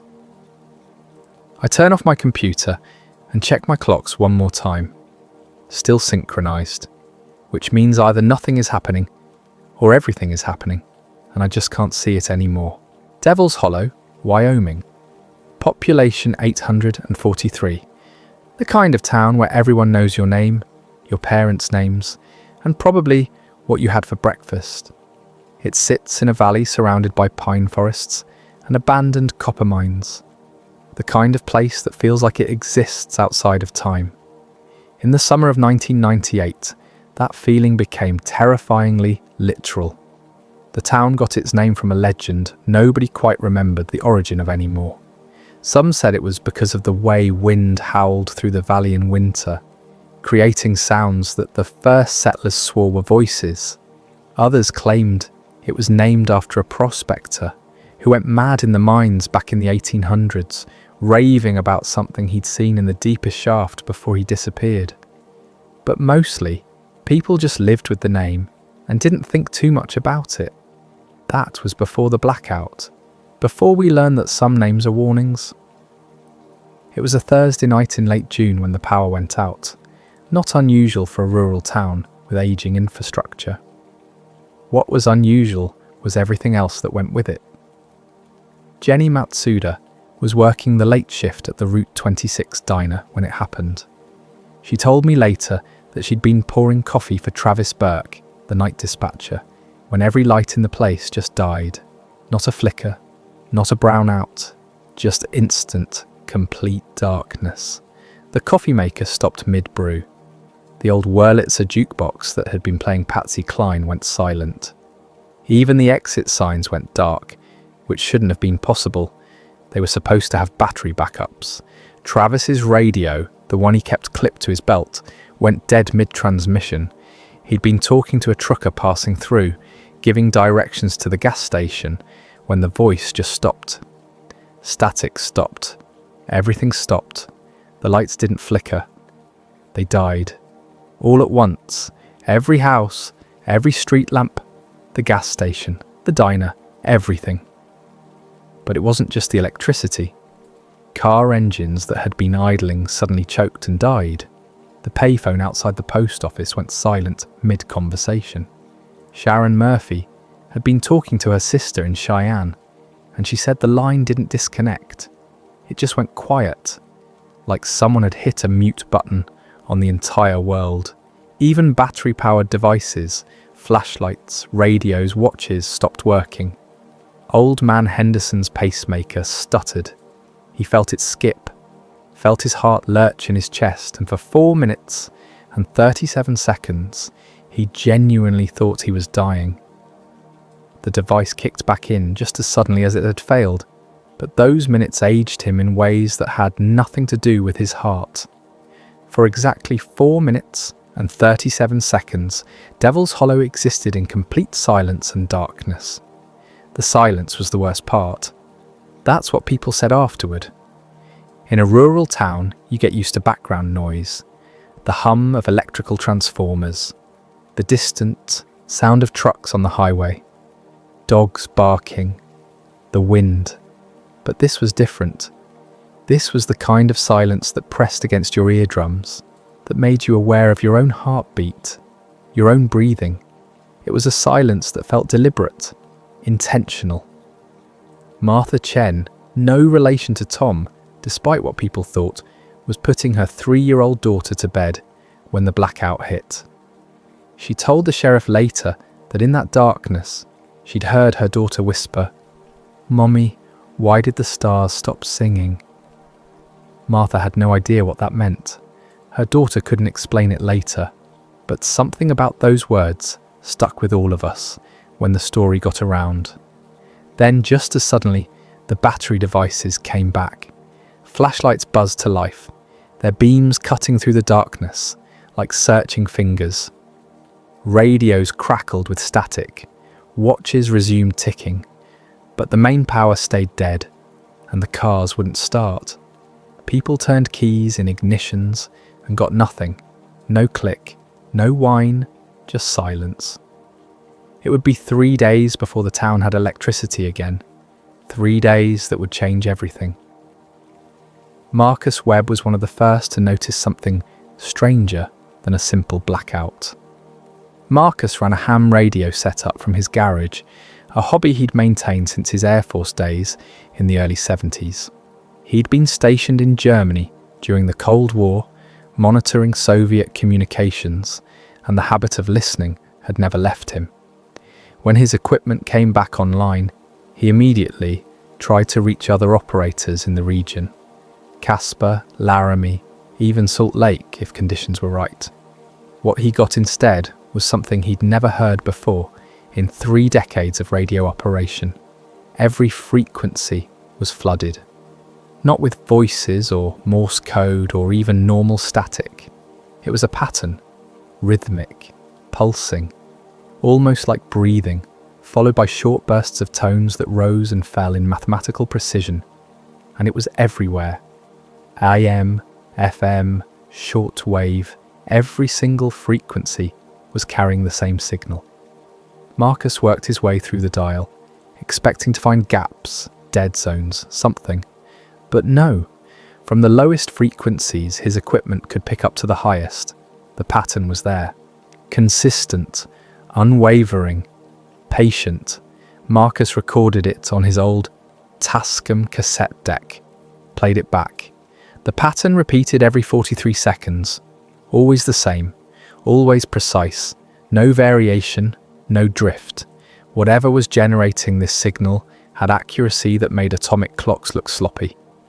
He called his fellow operators on the backup landlines that finally started working the next morning. Ed Kowalski in Casper confirmed it. Linda Yamamoto in Laramie heard it too. Even a guy Marcus sometimes talked to in Fort Collins, Colorado, picked it up. The signal was regional, covering roughly a 100-mile radius, with Devil's Hollow at its exact centre. Marcus sat in his garage that first morning, headphones on, listening to the pattern repeat. He'd heard a lot of strange things over the years: numbers stations broadcasting codes to spies, mysterious pings from submarines, atmospheric phenomena that created ghost signals. But this was different. This had structure, intelligence, and it scared him in a way he couldn't articulate. But before anyone could make sense of the signal, something else happened. Something people could actually see. Chapter 1. The meteor that wasn't. James Carver saw it first. He was driving back from a late shift at the lumberyard, his old Ford pickup rattling along County Road 12, when the sky lit up. A bright streak, brilliant white with hints of blue at the edges, tearing across the darkness above the tree line. His first thought was meteor. You saw them sometimes out here, away from city lights, streaking across the sky in brief flashes of cosmic fire. His second thought, after watching it for several seconds, was that something about it felt wrong. Meteors fall fast. They fragment. They leave trails of sparks and burning debris. They scream through the atmosphere with visible friction, often breaking apart in spectacular fashion before they hit the ground. This thing did none of that. It moved too slowly, like it was descending rather than falling, like something with intention rather than something surrendering to gravity.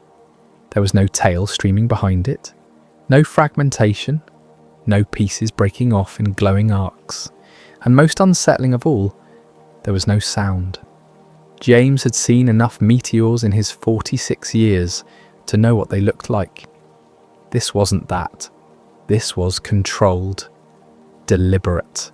He could track its movement as it descended, following its arc with his eyes, watching as it dropped below the horizon with the steady, measured pace of something landing rather than crashing.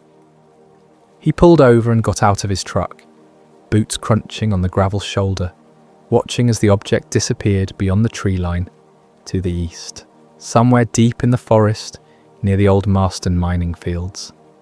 He waited for an impact sound, an explosion, the crack of trees being torn apart, anything. Nothing came, just silence and the soft rustle of wind through pine needles. The summer air smelled like sap and dry earth. Normal. Everything felt normal, except for the fact that something impossible had just fallen from the sky without making a sound. James stood there for 10 minutes, waiting, watching the forest. The glow from the object had left an afterimage in his vision, a blue-white streak that faded slowly. He considered driving out to the Forest Service road, trying to get closer, but something stopped him. A feeling, instinct honed by years of hunting in these woods. The feeling you got when you were being watched, when you were in the presence of something that didn't want to be disturbed. He got back in his truck and drove home, told his wife Linda what he'd seen. She believed him. James wasn't the type to exaggerate or make things up, but she also convinced him to wait until morning, to call the sheriff when the sun was up, and things made more sense. By morning, half the town was talking about the meteor. Turned out James wasn't the only one who'd seen it. Sarah Kwan, who lived on the eastern edge of town, saw it from her porch. The Brennan twins, Tommy and Michael, were out night fishing at Copper Lake and watched it descend beyond the ridge. Even Pastor Robert Mills saw it, interrupting his late-night sermon preparation to step outside his church and watch the sky light up. The other half of town hadn't seen it and thought the first half was exaggerating. You know how it is in small towns. A shooting star becomes a meteor, becomes a spacecraft, depending on who's telling the story and how many beers in they are.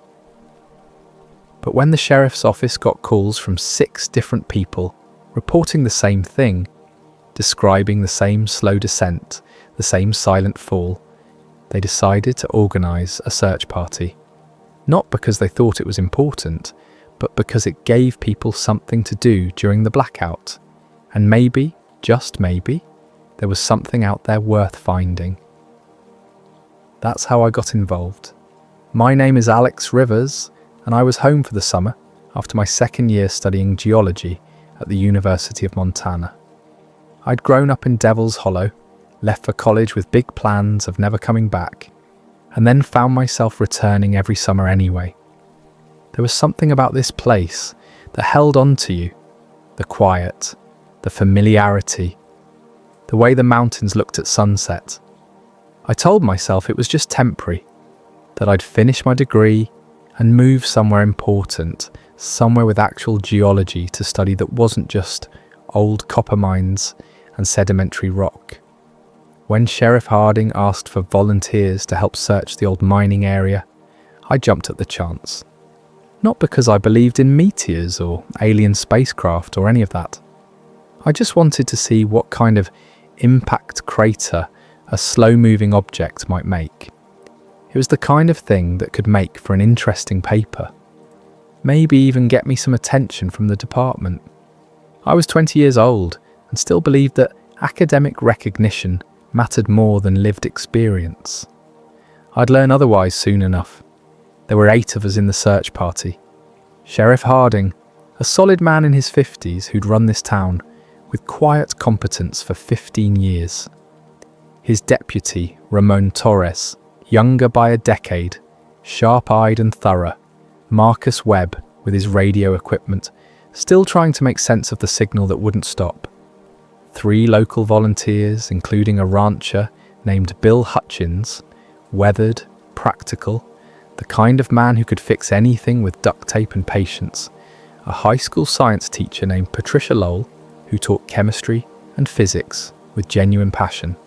And Gregory Marsh, a retired engineer who'd worked on missile systems back in the day and had more questions than anyone about what we might find. And me, the geology student home for the summer, the one who thought he was smart enough to explain anything. We set out at dawn, hiking into the forest with compasses, maps, and a general direction based on witness reports. The morning was cool, mist still clinging to the low spots, dew heavy on the grass. Sheriff Harding had his service weapon, Ramon carried a first aid kit and flares, Marcus had his portable radio gear strapped to a frame pack. We looked like a search and rescue team, heading out to find a lost hiker, except we were looking for something that had fallen from the sky. The forest was quiet, too quiet. I remember Patricia mentioning it first. Where were the birds? It was summer, late June. The woods should have been alive with sound, warblers and chickadees, woodpeckers hammering away at dead trees, crows calling from the canopy. Instead, we walked through silence, broken only by our footsteps and the occasional crack of a branch. Even the insects seemed subdued.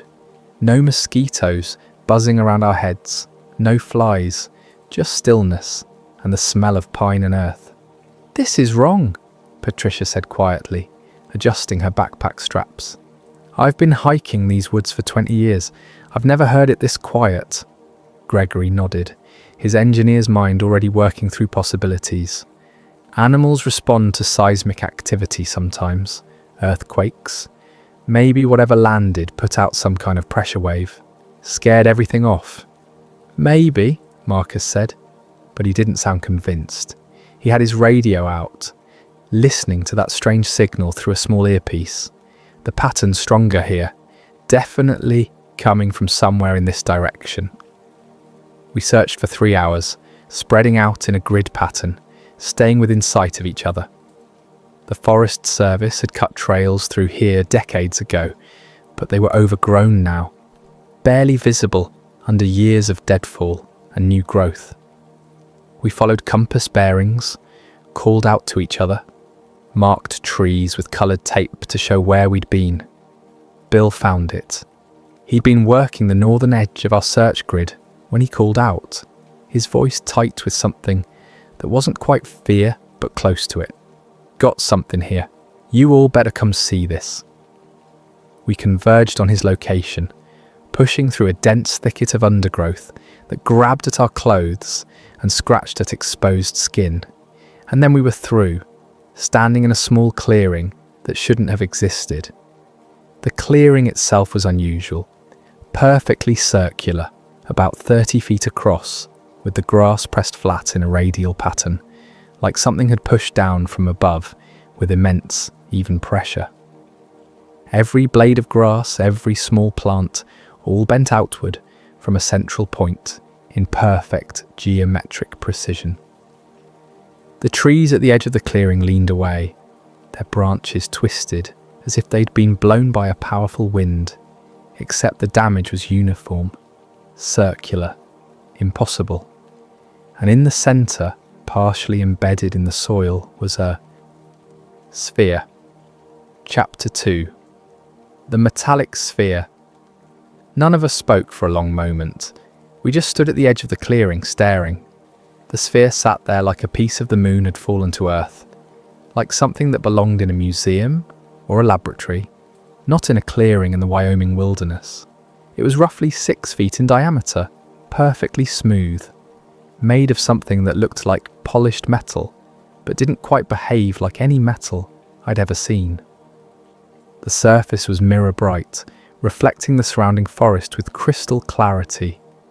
Sunlight bounced off it in ways that seemed wrong, creating patterns that shifted and moved even though the sphere itself was perfectly still. The reflection showed the trees, the sky, us standing there, frozen at the forest's edge, but there was something off about the reflection. It took me a moment to realise what it was. The reflection was delayed. When Deputy Torres took a step forward, his reflection followed a second or two behind, like the sphere was showing us the very recent past instead of the present moment. Like it was recording reality and playing it back with a lag. It was subtle enough that you could miss it if you weren't paying attention, but once you saw it, you couldn't unsee it. "What the hell is that?" Ramon asked, his voice barely above a whisper. No one had an answer. I moved closer, my geology training kicking in despite my confusion. If this was a meteorite, and I was rapidly becoming certain it wasn't, then the impact site was all wrong. There should have been a crater, displaced soil, signs of violent contact with the ground. Instead, the sphere sat in a shallow depression, maybe a foot deep, as if it had simply pressed itself into the earth with patient insistence, rather than crashing into it with the force of orbital velocity. No one wanted to be the first to touch it. We stood in a circle, staring, each of us trying to process what we were looking at. There were no seams, no hatches, no markings of any kind. No scorch marks from atmospheric entry, no debris field, no fragments of material scattered around the impact site.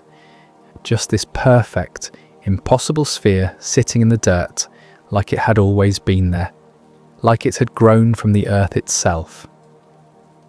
Sheriff Harding finally stepped forward, practical and decisive as always. "Well, standing here staring won't tell us anything." He pulled a handkerchief from his pocket, wrapped it around his palm, old cop instinct to avoid leaving fingerprints, and placed his hand against the surface. He jerked back immediately, eyes wide. "It's cold," he said. "Really cold." Patricia pulled out a portable thermometer from her pack, the kind she used in her classroom for chemistry demonstrations. She held it near the sphere's surface without touching it, waiting for the digital readout to stabilise.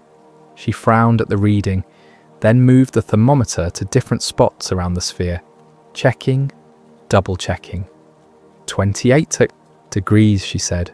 "That's below freezing." "In June?" Ramon asked. "In direct sunlight," Patricia added, her voice distant, analytical. "That's impossible. Something this temperature should be warming up, absorbing heat from the environment. But look," she pointed at the thermometer. "It's maintaining a constant temperature. The reading isn't changing. It's like whatever this thing is made of is actively rejecting heat." Gregory moved around the sphere, examining it from different angles without touching. His engineer's eye catalogued details. No visible power source, no exhaust, no radiation that I can detect. He pulled a small Geiger counter from his pocket.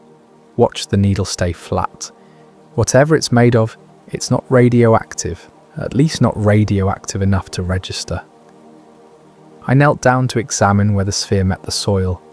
The earth around it was frost-covered. Tiny ice crystals clinging to grass and roots, despite the warm summer air. The ground was hard, frozen solid in a ring about 3 feet wide. Beyond that ring, the soil was normal. Dark, soft, damp with morning dew, but inside that circle, winter had come and stayed. The sphere had sunk about 8 inches into the ground, but the soil beneath looked compressed, not displaced, as if the sphere had pushed the earth down rather than through, like pressing your thumb into clay. I pulled a knife from my pocket and tried to scrape some of the frozen soil. The blade skittered across the surface, barely making a mark. The ground was hard as concrete. That's when Bill reached out and touched it. Before any of us could stop him, before any of us could warn him about unknown materials and potential contamination, his hand was flat against the surface. He stood there for a long moment, his expression blank, and then he spoke very quietly. "It's vibrating." We all heard it then. Once Bill said it, once we knew to listen for it, we all felt it. A faint hum, barely perceptible at the edge of human hearing, felt more than heard. It was coming from the sphere, a low rhythmic pulse that seemed to resonate in the chest, in the bones, in the hollow spaces behind your eyes. Not quite a sound, more like a sensation, a pressure that rose and fell with metronomic precision. Marcus pulled out his radio equipment. The signal we'd been hearing since the blackout was stronger here. Much stronger.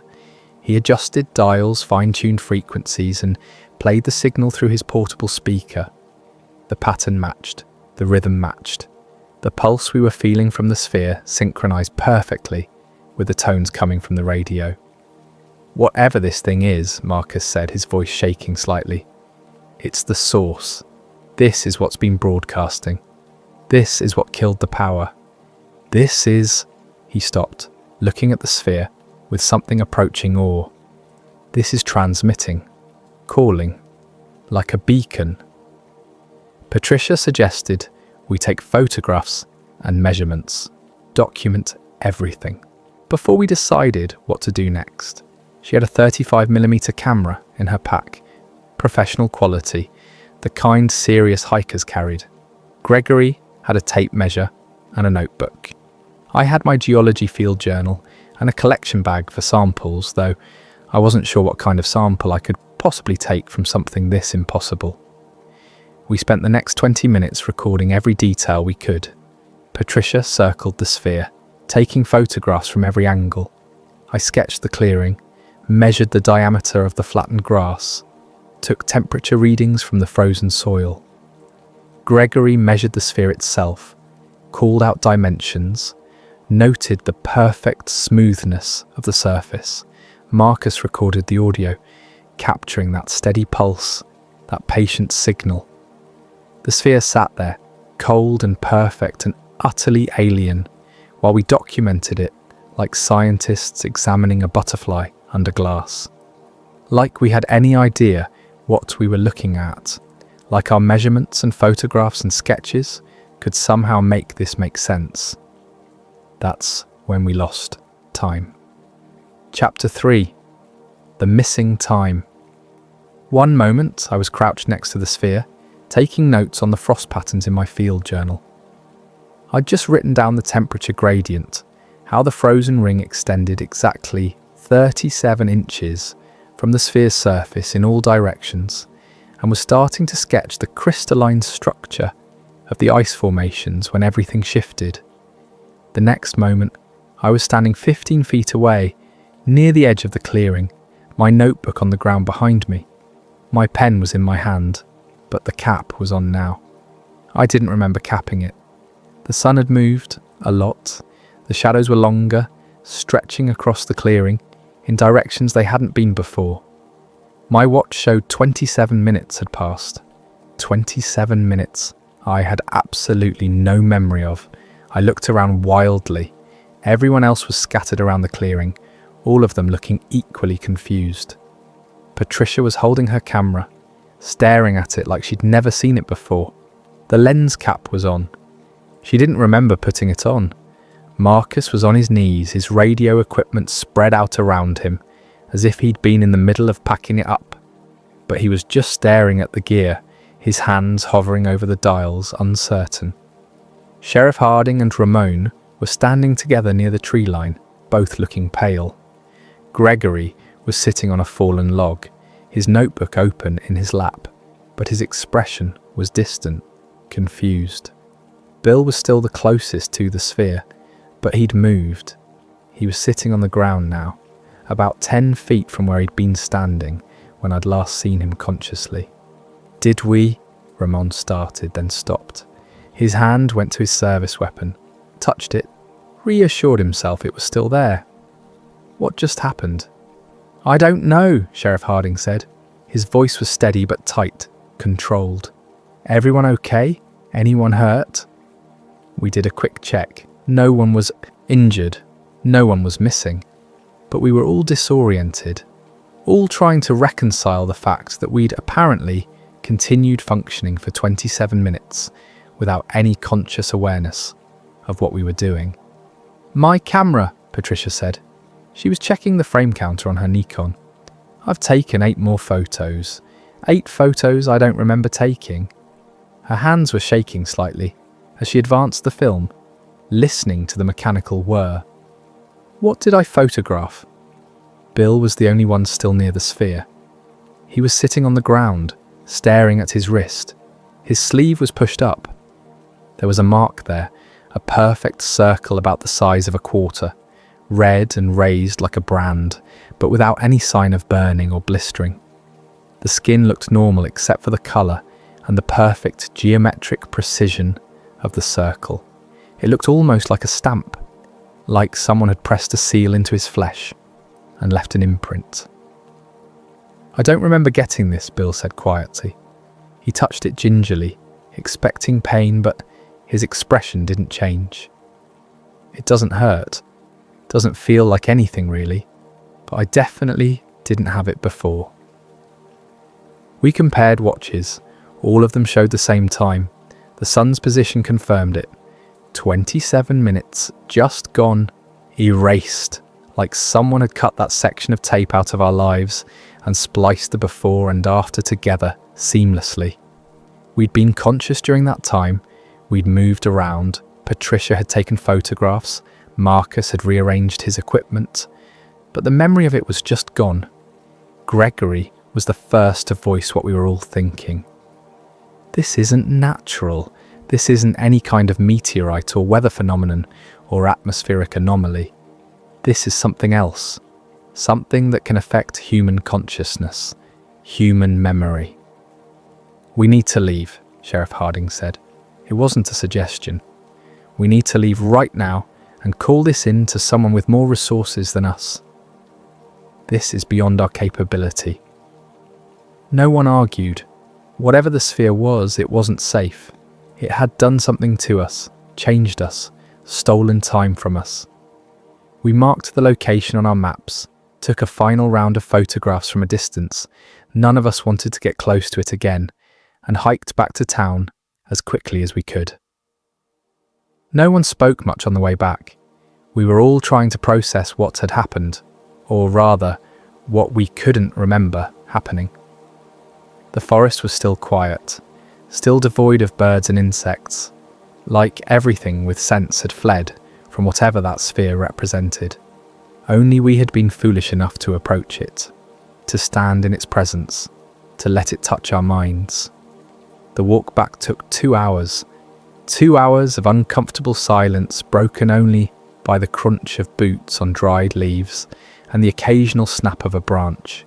2 hours of looking over our shoulders, feeling watched, feeling exposed. The forest felt different now, hostile, like we'd violated something, and the land itself knew it. When we got back to Devil's Hollow, the power was still out. But something else had changed. People were gathering in small groups, talking in hushed voices, looking at the sky with expressions of worry and fear. Something had happened while we were in the woods, something the whole town had experienced. The radios had changed. Chapter 4. The Whisper Frequency. Marcus spent that entire night analysing the recordings he'd made. Patricia joined him in his garage, along with Tom Chen, the high school physics teacher who had a background in signal processing from his graduate work at Colorado State. What they found was both fascinating and deeply unsettling. The signal wasn't random. Anyone could hear that much. But Tom, with his training in digital signal analysis and his collection of borrowed equipment from the high school science lab, discovered layers that the human ear couldn't distinguish. He'd brought a spectrum analyzer, the kind used to visualize sound waves, and when he ran Marcus's recordings through it, the pattern that emerged was extraordinary. "Look at this," Tom said, pointing to the screen. The three of them, Marcus, Patricia, and Tom, huddled around the old CRT monitor in Marcus's garage, watching colourful cascades of data flow past. The signal has structure, mathematical structure. These tonal bursts follow patterns that resemble language syntax, pauses for emphasis, repetition for meaning, variation in pitch and duration that suggests information encoding. Patricia leaned closer, her chemistry teacher's mind adapting to physics concepts. "Are you saying this is a language, that something is speaking?" "Not speaking exactly," Tom said. He adjusted a dial, isolating different frequency bands. "But communicating, yes. More than that, when I run it through a Fourier transform, I find at least 3 distinct channels of data embedded in what sounds like a single transmission. Imagine someone speaking 3 different sentences simultaneously, each on a slightly different frequency, all perfectly synchronized." "Is that even possible?" Marcus asked. "It shouldn't be," Tom said. "The processing power required to generate and maintain this level of precision over multiple channels would be, well, it would be beyond anything we have, beyond anything I know about anyway. And look here." He pointed to a section of the waveform where the pattern created tight spirals on the screen.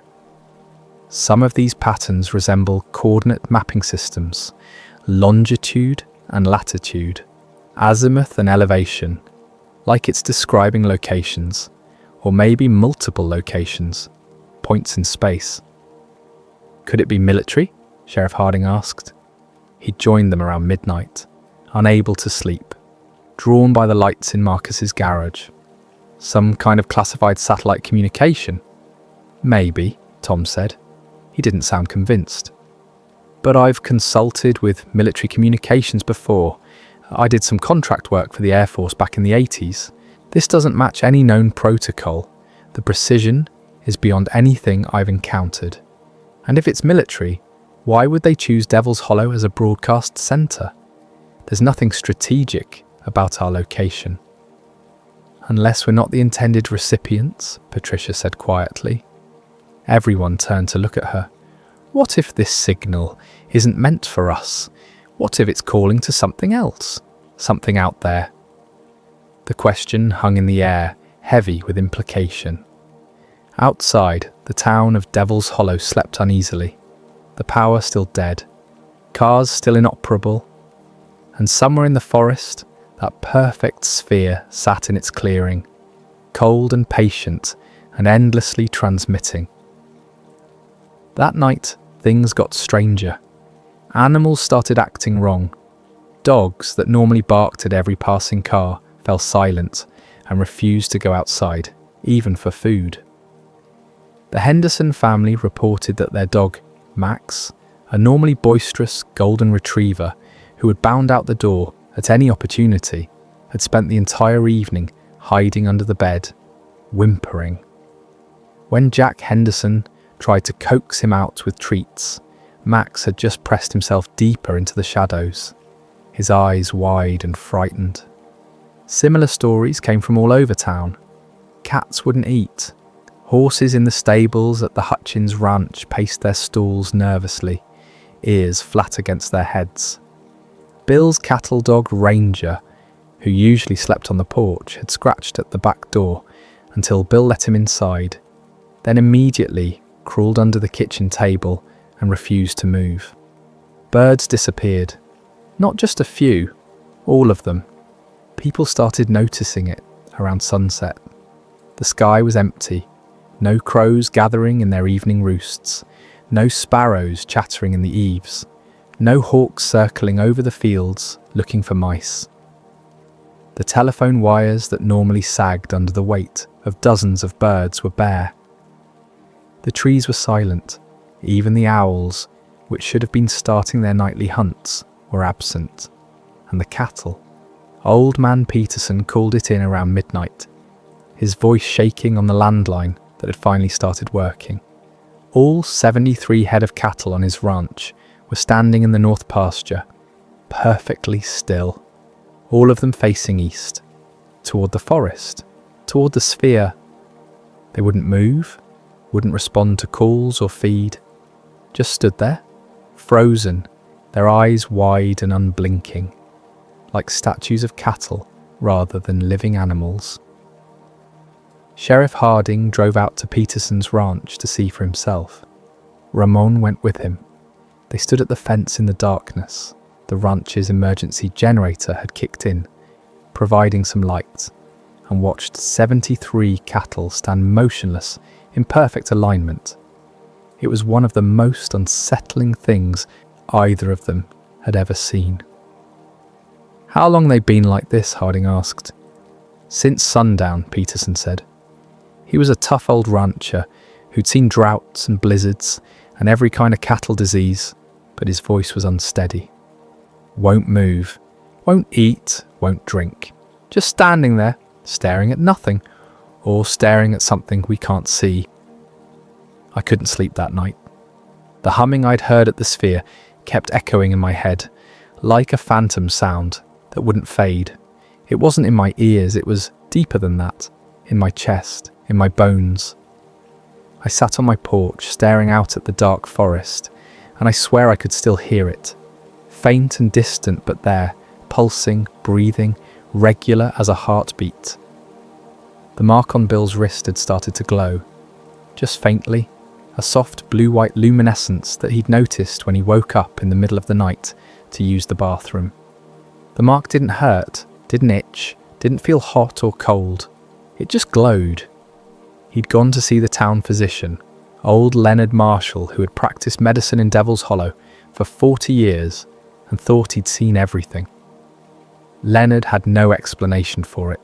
It wasn't a burn, it wasn't a rash, it wasn't a reaction to any known irritant or allergen.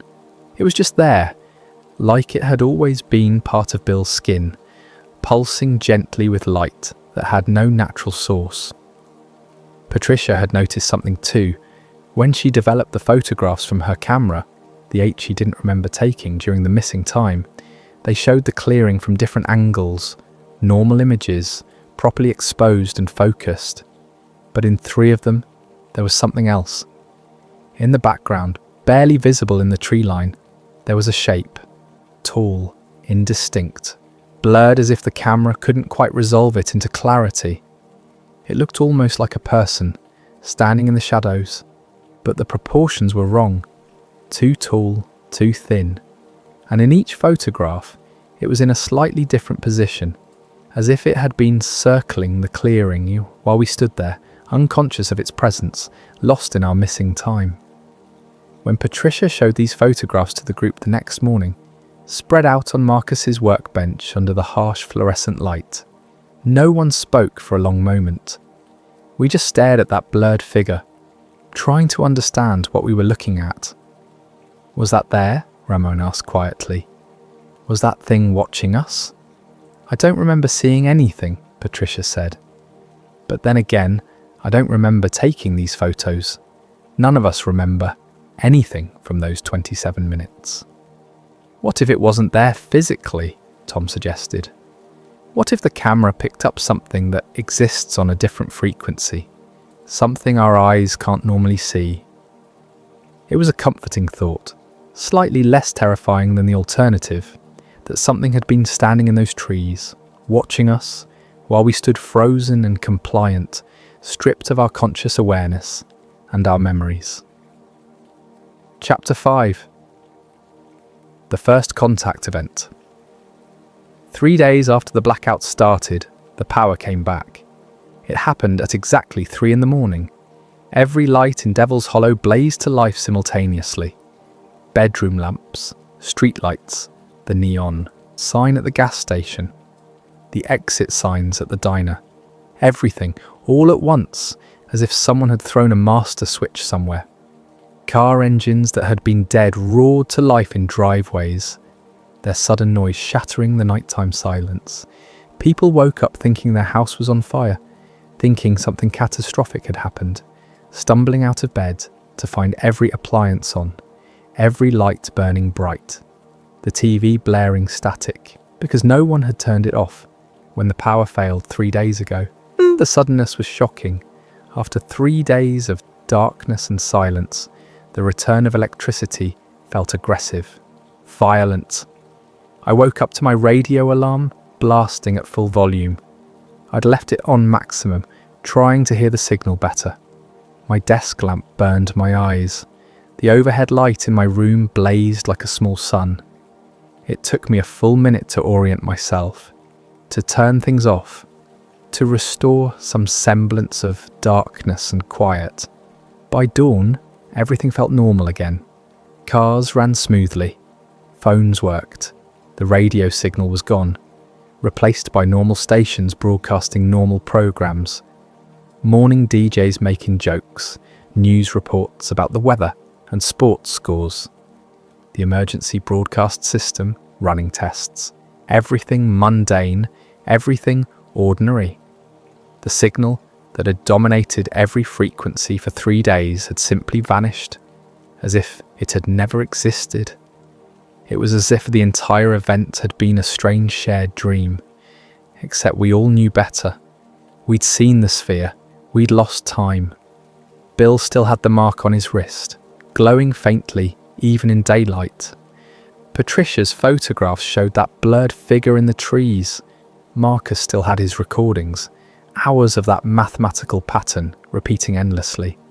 But the relief in town was palpable. Power meant refrigerators worked again.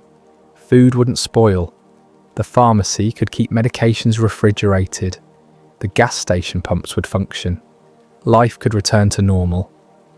People wanted to believe it was over, that whatever had happened was finished, that we could move on and forget about the strange 3 days when Devil's Hollow had been cut off from the world. But the people who'd been to the clearing knew better. We knew this wasn't over. The sphere was still out there, still cold, still humming with that patient frequency. And something had changed, something had opened. A door we didn't know existed had been unlocked, and we had no idea what might come through. It started with shadows. Small things at first, movements in peripheral vision that disappeared when you turned to look directly at them. Flickers at the edge of awareness, the kind of thing you could dismiss as tiredness, as stress, as imagination. Mrs. Yamoto, who ran the town library, was one of the first to report something specific. She lived in a small house behind the library building, a neat little property with a well-tended garden and a view of the forest. 3 nights in a row she saw an orange glow between the trees behind her. House, always in the same spot, always around midnight, always lasting for exactly 5 minutes before fading away. The glow had texture to it, she said, movement, like firelight, but the wrong colour, too bright, too pure, nothing like a campfire or a flashlight. She'd called Sheriff Harding the first night. By the time he arrived, the glow was gone. The second night, she called again. This time Harding got there, while the glow was still visible. He saw it himself, a pulsing orange light deep in the trees, maybe half a mile into the forest. They tried to investigate, driving up the old fire road, hiking in on foot. But by the time they reached the approximate location, there was nothing there. No burn marks, no equipment, no explanation, just dark forest and the smell of pine and the sensation of being watched. Tommy Brennan, a teenager who worked at the gas station, swore he saw a figure standing in the reflection of the station window one evening. He was inside working the register during the late shift when he glanced up and saw it in the glass. Tall, very tall, too thin to be human. Standing just outside the station, perfectly still. But when he spun around to look directly at where the figure should have been, there was nothing there. Just empty concrete there and the gas pumps and the highway beyond. He told his manager, who told him to stop watching scary movies before work. But Tommy knew what he'd seen. The figure had been real, or as real as anything reflected in glass could be. It had been looking at him. He was certain of that. He could feel the weight of its attention, even through the reflection. Similar stories multiplied across town. A shape in the window that wasn't there when you looked outside. Footsteps on the porch with no one there. The sensation of being watched when you were alone. Shadows that moved independently of their sources. Nothing dramatic, nothing overtly threatening. Just wrong. A persistent wrongness that settled over Devil's Hollow like fog, obscuring the familiar and replacing it with something alien. Then I saw it. I was in my bedroom late one evening, reading a geology textbook in a futile attempt to keep up with summer coursework. My desk faced away from the window, but the window's reflection was visible in the glass covering a poster on my wall, a map of Montana's geological features. I was taking notes when I saw movement in that reflected window, a shape, indistinct and dark, moving across the reflected image of my room. Not outside the window, that would have made sense, this was inside. In the reflection I could see my bed, my bookshelf, my closet door, and moving between them, a tall figure that shouldn't exist. It moved smoothly, gliding rather than walking, crossing from one side of the reflected room to the other. I turned, heart racing, expecting to see something behind me, but there was nothing, just my empty bedroom, just the bookshelf and the bed and the closet door, all exactly as they should be. I looked back at the reflected window. The shape was gone. The reflection showed only my normal room, empty except for me. I sat there for a long time, heart hammering, trying to rationalize what I'd seen. Trick of the light, fatigue, stress from the events of the past week. But I didn't believe any of those explanations. Something had been there. Not physically present maybe, but there nonetheless. Existing in some space adjacent to ours, visible only in reflections, in peripheral vision, in the gaps between what we expect to see and what's actually there, and the humming, that low rhythmic pulse. I wasn't the only one hearing it anymore. A dozen people reported the same thing over the next few days. A steady vibration that seemed to come from everywhere and nowhere. Always at night. Always when they were alone. Always the same pattern as the radio signal we'd recorded. Some people heard it in their homes, others only outside. A few, like me, felt it more than heard it. A pressure in the chest, a resonance in the bones. Patricia suggested we go back to the sphere, see if it had changed, see if there was a connection between the returned power and these strange sightings. Sheriff Harding agreed, but this time he insisted we bring more people and better equipment. We organised a second expedition, scheduled for the following morning. More witnesses, more documentation, maybe, hopefully, more answers. I didn't sleep that night. Couldn't. The humming was louder than ever, resonating through my skull like a living thing. I stood on my porch in the darkness, staring at the dark tree line to the east, and I knew somehow that something was waiting for me out there. Not waiting to harm me, not waiting to threaten, just waiting, expectant, patient, like it had been waiting for a very long time and had all the time in the world to wait longer. The mark on my palm, I'd noticed it that afternoon, appearing like a shadow under my skin before rising to the surface as a perfect circle, identical to Bill's, was warm. Not painfully so, but noticeably. Like I was holding something hot, like something inside me was generating heat.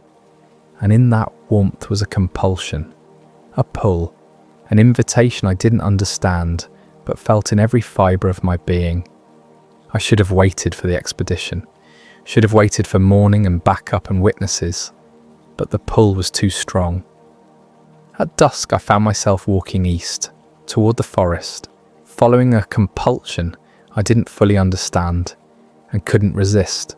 The humming guided me, growing stronger with each step, building in intensity until it wasn't just a sound or a feeling but something fundamental, as if the world itself was vibrating at a frequency that only I could perceive, as if I was being tuned to match something vast and patient and utterly alien. Chapter 6. The Being in the Field. I didn't go to the clearing with the sphere. The pull led me elsewhere. Instead, I found myself walking toward the Hutchins wheat field, a vast expanse of golden grain that bordered the forest on the eastern edge of Bill's property. The sun was setting, painting everything in shades of amber and crimson, turning the wheat into a sea of molten gold that rippled in the evening breeze. The field was beautiful.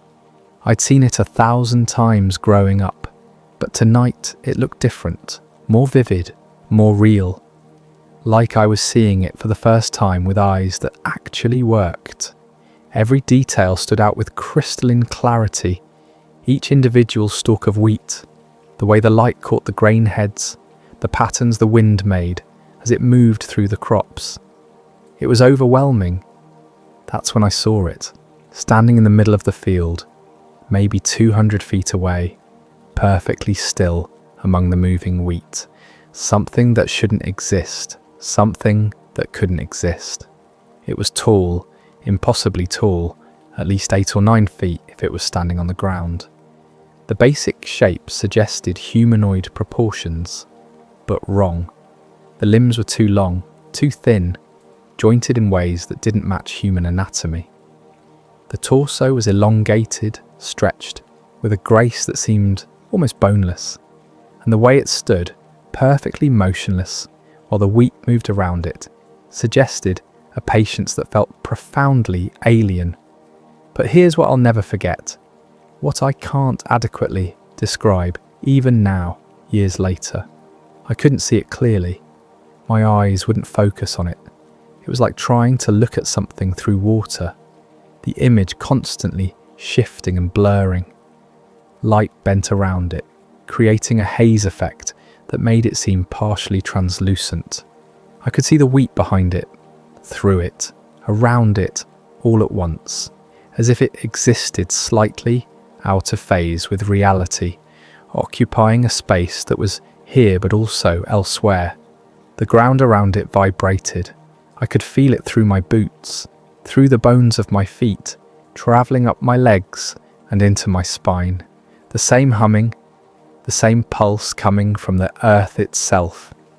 The wheat stalks near the figure bent away from it in a perfect circle, creating a zone of flattened grain about 10 feet in diameter, not pressed down by weight, but pushed away by something invisible, by presence, by intention.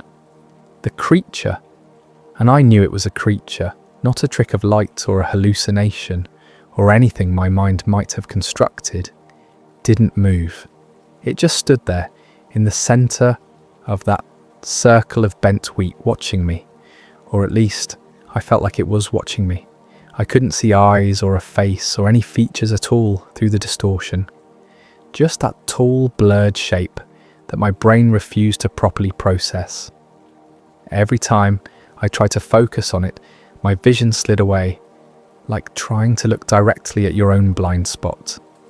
I stood frozen, heart hammering so hard I could feel it in my throat, every instinct screaming at me to run, to turn around and flee back to town, back to safety, back to the world I understood. Fear flooded through me, primal and overwhelming. This was wrong. Everything about this was wrong. That being shouldn't exist. The fact that it was standing there, silent and patient, violated every understanding I had of the world. But beneath the fear was something else. Curiosity, wonder. The sense that this thing, this impossible being, was waiting for me to understand something. That it had been waiting for days, maybe longer. That its presence here, in this field, at this exact moment, was deliberate, intentional, meaningful. The sun continued its descent. The light shifted from gold to deep orange to purple. The wheat turned from amber to shadow. And still we stood there, me and this thing from somewhere else, separated by 200 feet of darkening field, connected by something I didn't have words for. Time felt elastic, unreliable. I might have stood there for minutes or hours, I couldn't tell. The world had narrowed to just me, and the being, and the vibrating earth beneath our feet. Then, without any warning, without any movement, I could perceive it spoke, not in words, not in sounds, in concepts, in meanings that appeared directly in my mind, bypassing language entirely. Waiting. That was the first concept, a sense of vast patience, of time measured in scales I couldn't comprehend, of watching and waiting for something specific. Recognition.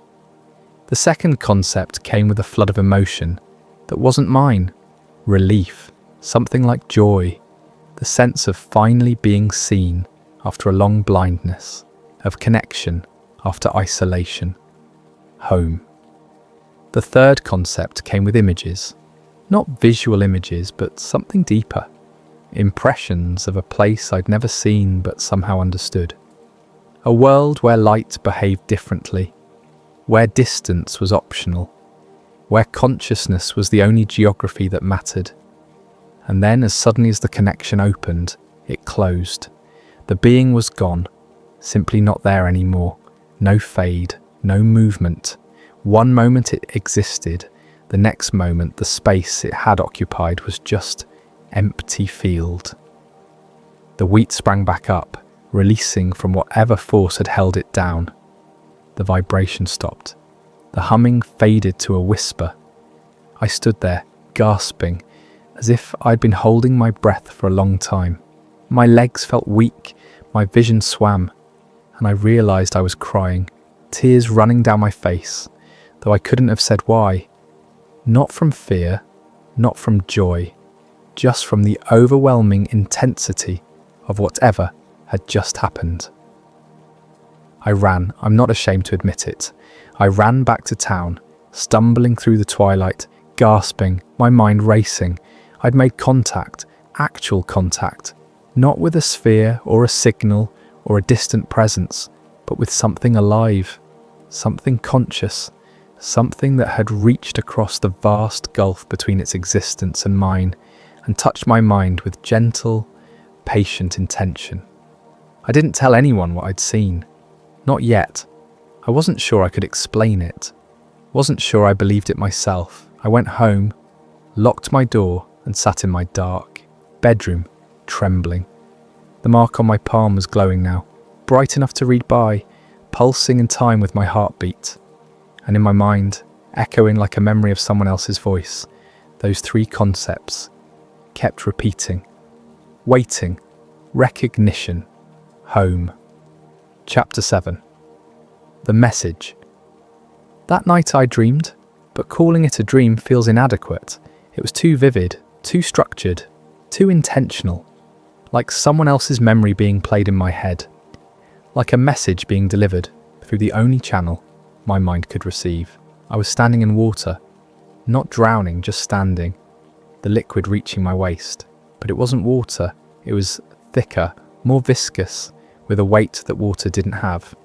and it glowed, a soft phosphorescence that lit the space around me from within. I could see my legs beneath the surface, distorted but visible, surrounded by gentle currents that moved without wind. I looked up and saw a sky that wasn't a sky, swirling clouds of colour that moved with mathematical precision, creating patterns that hurt to look at but were impossibly beautiful. Fractals that existed in more dimensions than I could perceive, geometric shapes that folded in on themselves in ways that violated Euclidean space. Colours that didn't have names, that my brain interpreted as something between sound and light and texture. The clouds moved in rhythm with the humming. I could hear it here, louder than ever, but it didn't hurt.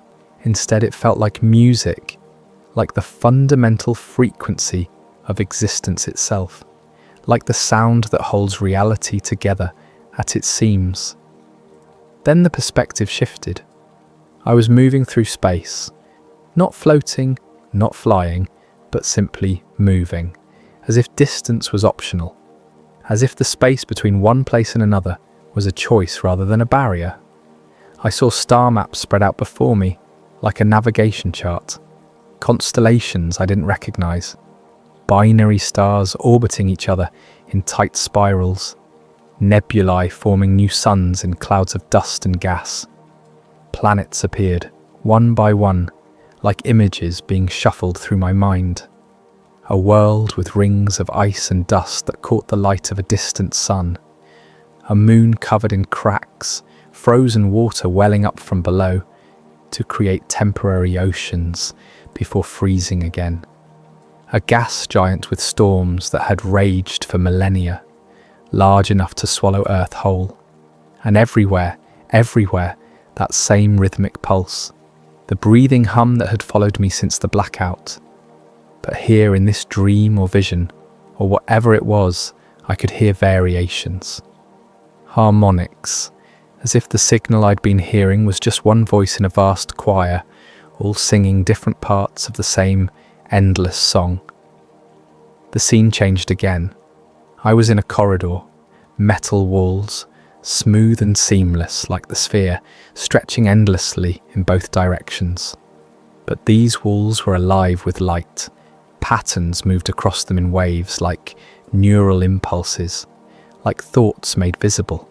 The walls reflected not the present, but possibilities, potential futures branching out in infinite directions. In one reflection, I saw myself walking, but I was decades older, my hair grey, my face lined with age. In another, I was a child, young and innocent, untouched by what was to come. In a third, I was someone else entirely. Different features, different body, same consciousness, looking out through different eyes. The reflections multiplied, showing me versions of myself that might have been, could have been, would be, in timelines I couldn't navigate. At the end of the corridor was a door, and beyond the door, I somehow knew, was an answer. Not the answer to a specific question, but the answer. The fundamental truth that made everything else make sense, the key that unlocked all mysteries. I walked forward, drawn by certainty that had no rational basis. The humming grew louder, more insistent, building to a crescendo that felt like pressure behind my eyes. I reached the door, or maybe the door reached me. Space folded, and suddenly I was standing before it. But it wasn't a door. It was the sphere, but massive now, planet-sized, hanging in empty space against a backdrop of stars. And as I watched, unable to look away, it began to split open like an iris, revealing an interior that swallowed light. The opening expanded, showing me darkness so complete it felt alive, an emptiness so profound it had presence, like staring into the void between galaxies, but knowing that the void was staring back with ancient, patient awareness. Then I saw it, the planet, hanging in the darkness revealed by the sphere's opening, a world I'd never seen, but somehow recognized, covered in structures that looked like mirrors, vast crystalline formations that reflected the light of 3 suns in blinding cascades. Cities that were more like geometric concepts than buildings, architecture that existed in multiple dimensions simultaneously.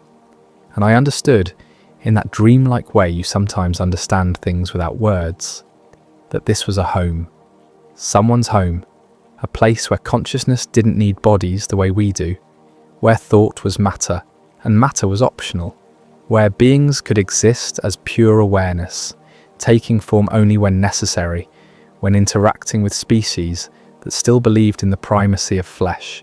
The planet's surface showed me more. I saw beings moving between the mirror cities, tall, graceful, their forms shifting based on context, on need, on intention. Sometimes solid, sometimes translucent, sometimes just light given temporary shape, and among them I saw the being from the wheat field. Home, whole, where it belonged. The understanding hit me like a physical force. The sphere wasn't a spacecraft, it was an escape pod, an emergency beacon, something used only in crisis.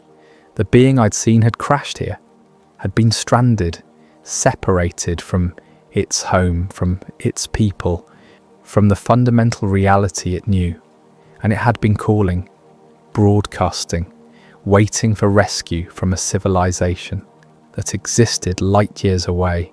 The dream ended with an image seared into my brain, the sphere opening, revealing not emptiness but purpose, and inside, waiting with infinite patience, the tall figure from the field, waiting to return, waiting to go home, waiting for someone to understand.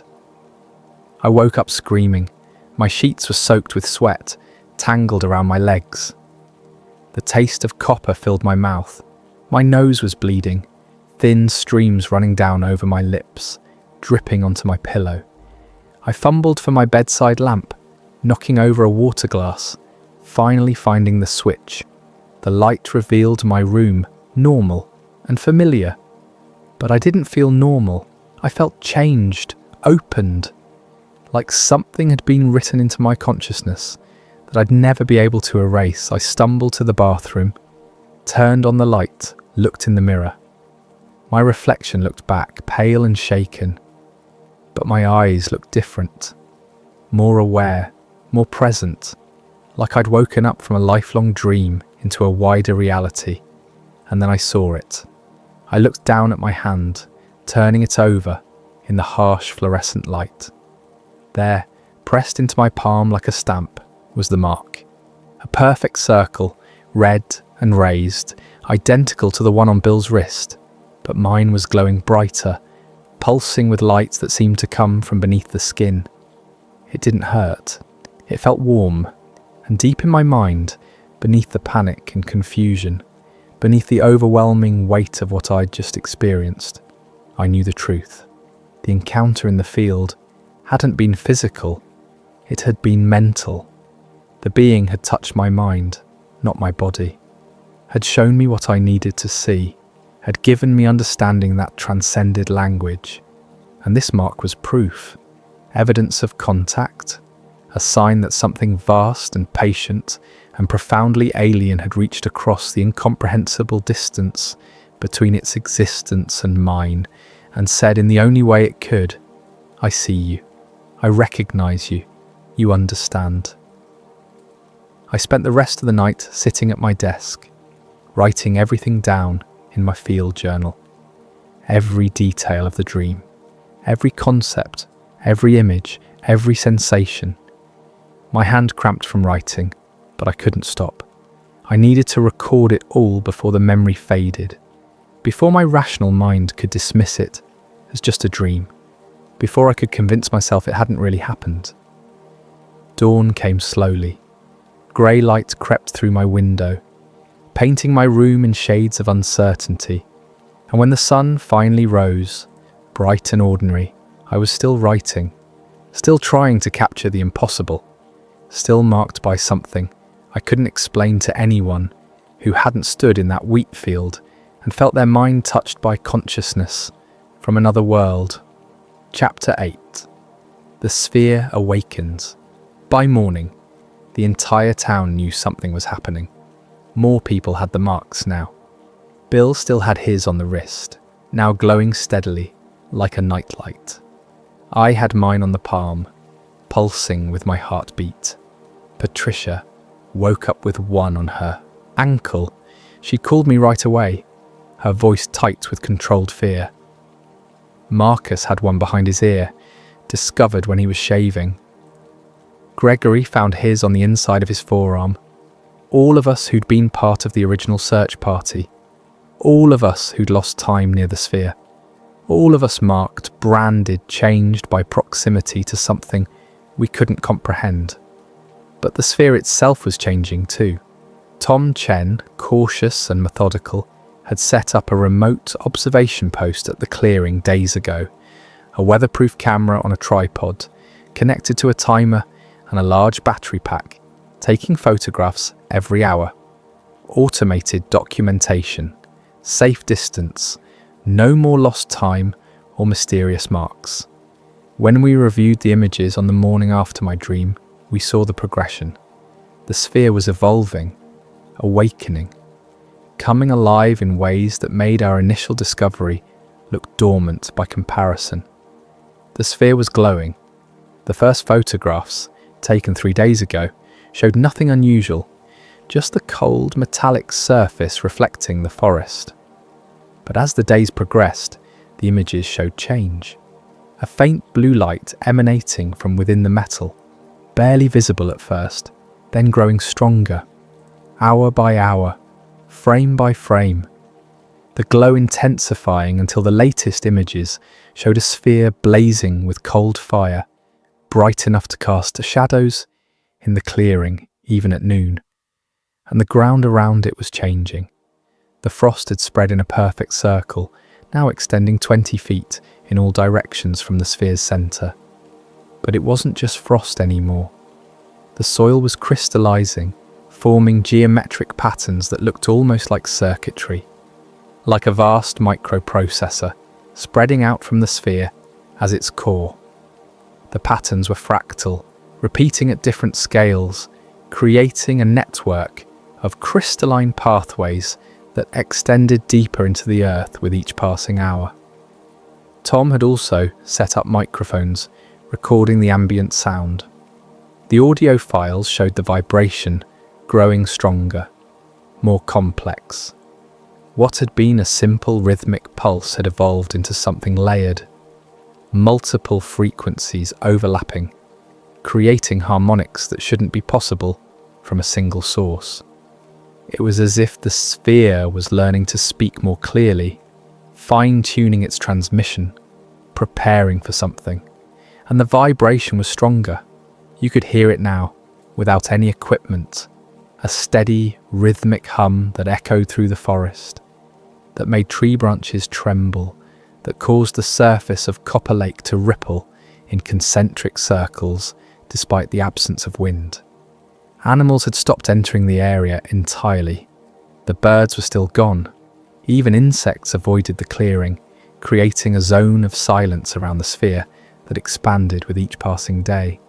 Sheriff Harding wanted to call in the state police, maybe even the federal authorities. This was beyond us, beyond the capability of a small-town sheriff's department. We needed experts, scientists, military, someone who might actually understand what we were dealing with, but Marcus convinced him to wait. Just one more day. We needed to understand what was happening before the government got involved, because once they did, we'd never see or hear about any of this again. It would be classified, buried, forgotten. The truth would be locked away in some underground facility, and we'd be left with official explanations that satisfied no one. Whatever this is, Marcus said, standing in Harding's office with the rest of us, it's trying to communicate. The signal, the marks, the visions some of us have had, it's reaching out. And if we bring in the feds now, they'll shut it down, contain it. We might never know what it was trying to say. Harding didn't like it. You could see the conflict on his face, but he was also a man who'd lived in Devil's Hollow his entire life, who'd seen strange things in these mountains, who understood that some mysteries deserved answers before they were locked away forever. 24 hours, he said finally. One day. Then I'm making calls. That night, Bill collapsed. He was at home, sitting down to dinner with his wife Sarah, when he simply fell forward, unconscious, his face barely missing his plate. Sarah screamed, caught him before he hit the floor, called for an ambulance that couldn't possibly arrive in time. The mark on his wrist was glowing bright blue, brighter than it had ever been, pulsing in rhythm with his heartbeat. The light was strong enough to see through his skin, illuminating the bones of his arm like an X-ray, showing the network of veins and arteries carrying marked blood through his body. Sarah's next-door neighbour, a retired nurse named Helen Foster, came running at the sound of the screams. Together, they got Bill onto the floor, checked his breathing, his pulse. Both were steady. He wasn't dying, he was just absent, like his mind had gone somewhere else while his body waited for it to return. Leonard Marshall arrived within minutes, his medical bag in hand, moving with the quick efficiency of a man who'd handled countless emergencies over 4 decades of small-town practice. He examined Bill, checked his vitals, shone a light in his unresponsive eyes. Physically, he's fine, Leonard said, confusion evident in his voice. Heart rate normal, breathing normal, no signs of stroke or seizure. He's just not here. It's like he's sleeping, but I can't wake him. Bill regained consciousness 30 minutes later, gasping, his eyes flying open. The mark on his wrist had faded back to its usual dim glow. He looked around confused, trying to orient himself. I heard it, he said, his voice hoarse. I heard a voice, not in my ears, in my head. We all leaned closer. Sarah gripped his hand. Leonard listened with the careful attention of a physician cataloguing symptoms he didn't understand. What did it say? Harding asked. Bill closed his eyes, trying to recapture the memory. It was a single word repeated, over and over, but it wasn't in English, wasn't in any language I recognise, but I knew what it meant. I understood it. What did it mean? Patricia asked softly. Bill opened his eyes, looked at each of us in turn. His expression was strange, fear mixed with wonder, confusion mixed with certainty. Return. Chapter 9. The Departure. We went back to the clearing at dawn, all of us, the whole town, or near enough. Word had spread through Devil's Hollow like wildfire. People needed to see, needed to witness, needed to be part of whatever was about to happen, because everyone knew, could feel, that something was building toward a conclusion. The forest was silent as we hiked in. More than 100 people moving through the trees, trying to be quiet, trying not to disturb whatever waited ahead. Families with children, elderly residents who hadn't hiked in years but refused to miss this, teenagers with cameras, the pastor, the mayor, everyone who could walk the trail, everyone who needed to see the impossible with their own eyes. The sphere was fully luminous when we reached the clearing, glowing bright blue like a small star brought to earth, casting sharp shadows across the crystalline patterns that had spread through the soil. The frost-covered trees surrounding the clearing sparkled in the early morning light, each branch encased in ice, despite the warmth of late June. The entire scene looked like something from another world, a place where different rules applied. We stood in a wide circle around the clearing, maybe 100 people, watching and waiting. No one spoke. What was there to say? We'd come to witness something beyond explanation, beyond categorization. We'd come because the alternative, staying home, pretending this wasn't happening, was impossible. The humming was everywhere now, resonating in our chests, our bones, our teeth, strong enough to feel in the soles of our feet, building, intensifying. like the earth itself was vibrating at a frequency that reality wasn't quite designed to handle. Then the sphere began to unfold. There's no better word for it. The surface, which had been seamless and solid for days, began to split along lines that hadn't existed moments before. Panels shifted and reconfigured, moving with liquid grace, making absolutely no sound. It was like watching origami in reverse, a complex shape unpacking itself into something simpler and more profound. The panels moved in ways that shouldn't be physically possible, folding through angles that hurt to look at, creating geometry that violated three-dimensional space. It was beautiful and terrifying in equal measure, like watching reality itself rearrange its fundamental rules. The interior was revealed gradually, panel by panel, as if the sphere was being patient with us, giving our minds time to adjust to each new impossibility before presenting the next. The chamber inside was hollow, perfectly smooth, lined with the same mirror-like material as the exterior, but this interior absorbed light instead of reflecting it. Looking into it was like looking into the void of space itself, into the gaps between stars where light hasn't reached in billions of years. No machinery, no controls, no technology that we could recognize, just empty space that somehow felt occupied. That had weight and presence despite containing nothing our eyes could see, like a room that was somehow also a door, a container that was also a passage. And then we saw it, the being from the field.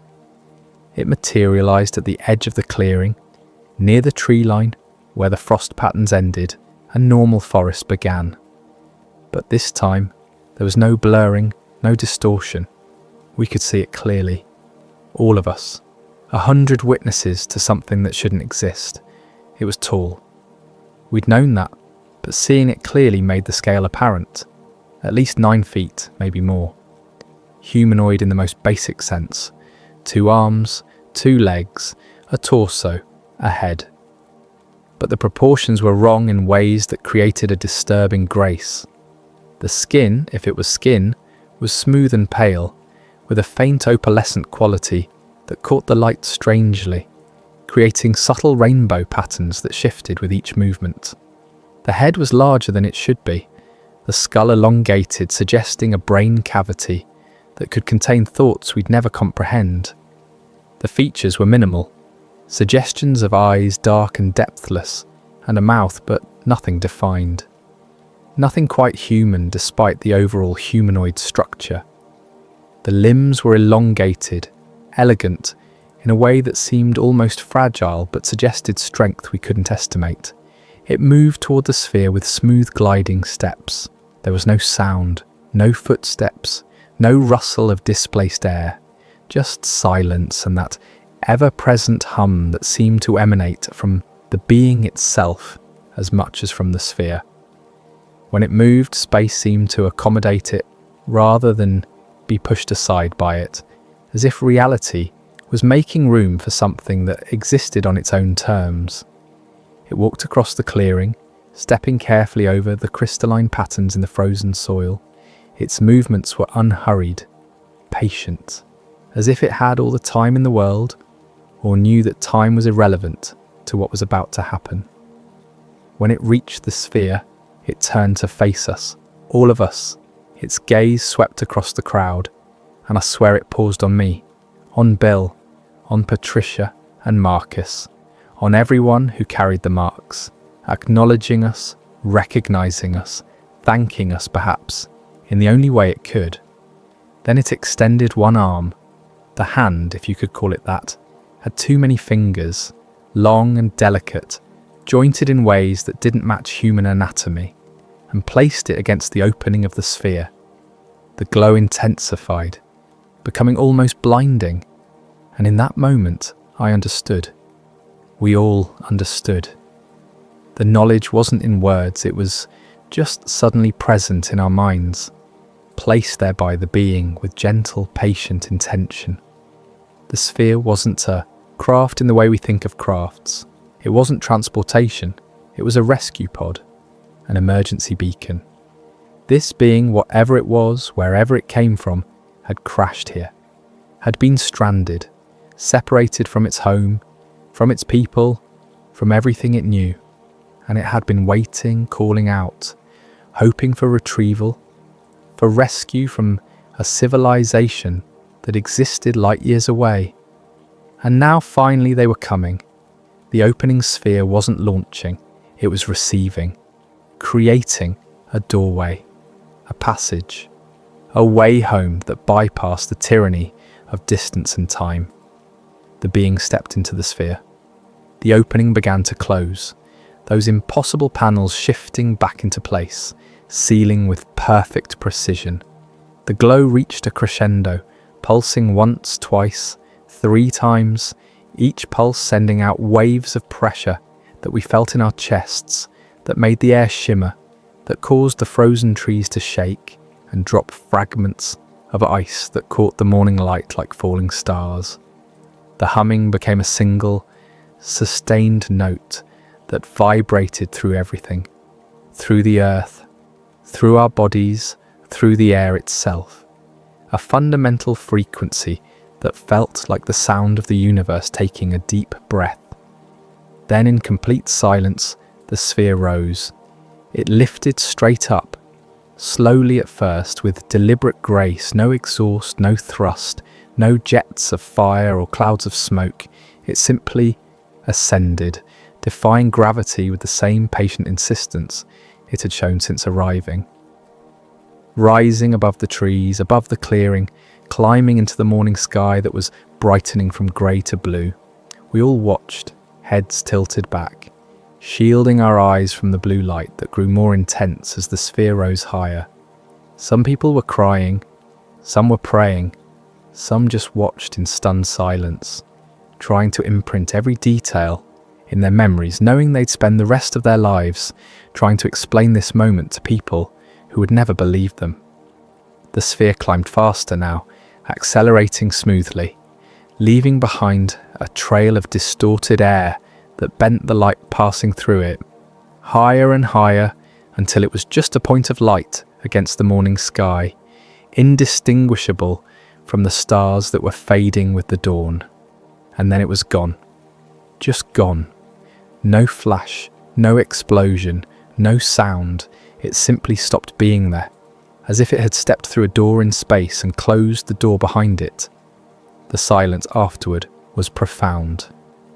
We stood there, 100 people, in a frozen clearing, trying to process what we'd just witnessed, trying to understand what it meant, trying to accept that we'd just watched someone go home, back to a place we could barely imagine, in a way that rewrote everything we thought we knew about the universe. In the clearing, all that remained was a perfect circle of scorched earth, still glowing faintly with a residual heat. The crystalline patterns had melted, leaving behind glass-like formations that reflected the morning light in rainbow cascades. The frozen trees were already beginning to thaw, water dripping from branches like tears. The sphere was gone. The being was gone. But the evidence remained, burned into the earth and into our memories. We stood there for a long time. No one wanted to be the first to leave. No one wanted to walk away from this place, where the impossible had become real, where we'd witnessed something that would define the rest of our lives. Eventually, slowly, people began to drift back toward town, speaking in hushed voices, holding hands, processing, grieving in a strange way, for the end of an encounter we'd barely begun to understand. Chapter 10. The government arrives. They came within hours, black SUVs with government plates, unmarked trucks with serious-looking people in suits who didn't introduce themselves or show credentials. They moved through Devil's Hollow with military precision, polite but firm, asking questions and confiscating evidence. I was in my room when they came for me. 2 men in dark suits and sunglasses, the kind of men who looked like they'd stepped out of a Cold War spy novel. They knocked once, then entered without waiting for permission. Professional, thorough, intimidating in a way that was clearly intentional. "Alex Rivers?" the taller one asked, though it wasn't really a question. He already knew who I was. "We need you to come with us. Just a few questions about recent events." They interviewed me in a makeshift command centre they'd set up in the high school gymnasium. Long tables covered with equipment, computers, recording devices, a dozen people working with focused intensity. They separated us, the search party members, made sure we couldn't coordinate stories, standard interrogation technique. The interview was polite, professional, but there was steel underneath the courtesy.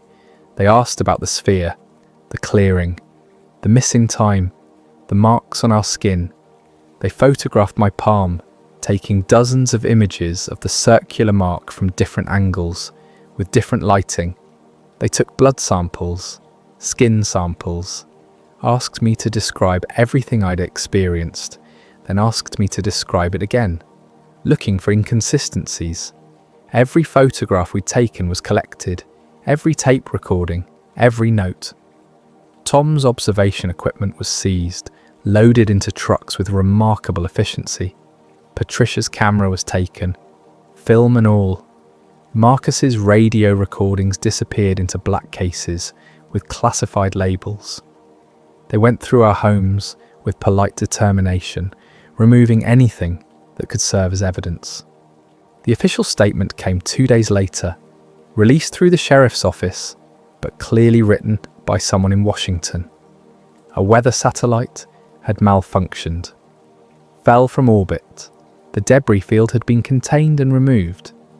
The electrical interference was a result of the satellite's power core, experimental technology that had unexpectedly created localized electromagnetic effects. Everything was under control, nothing to worry about. Please remain calm and go about your normal lives. The statement explained everything and explained nothing. Weather satellites didn't create perfect spheres, didn't generate mathematical patterns on every radio frequency, didn't leave marks on people's skin, didn't ascend back into space in complete silence. But the statement was confident and authoritative, full of technical jargon that sounded plausible to anyone who hadn't been there.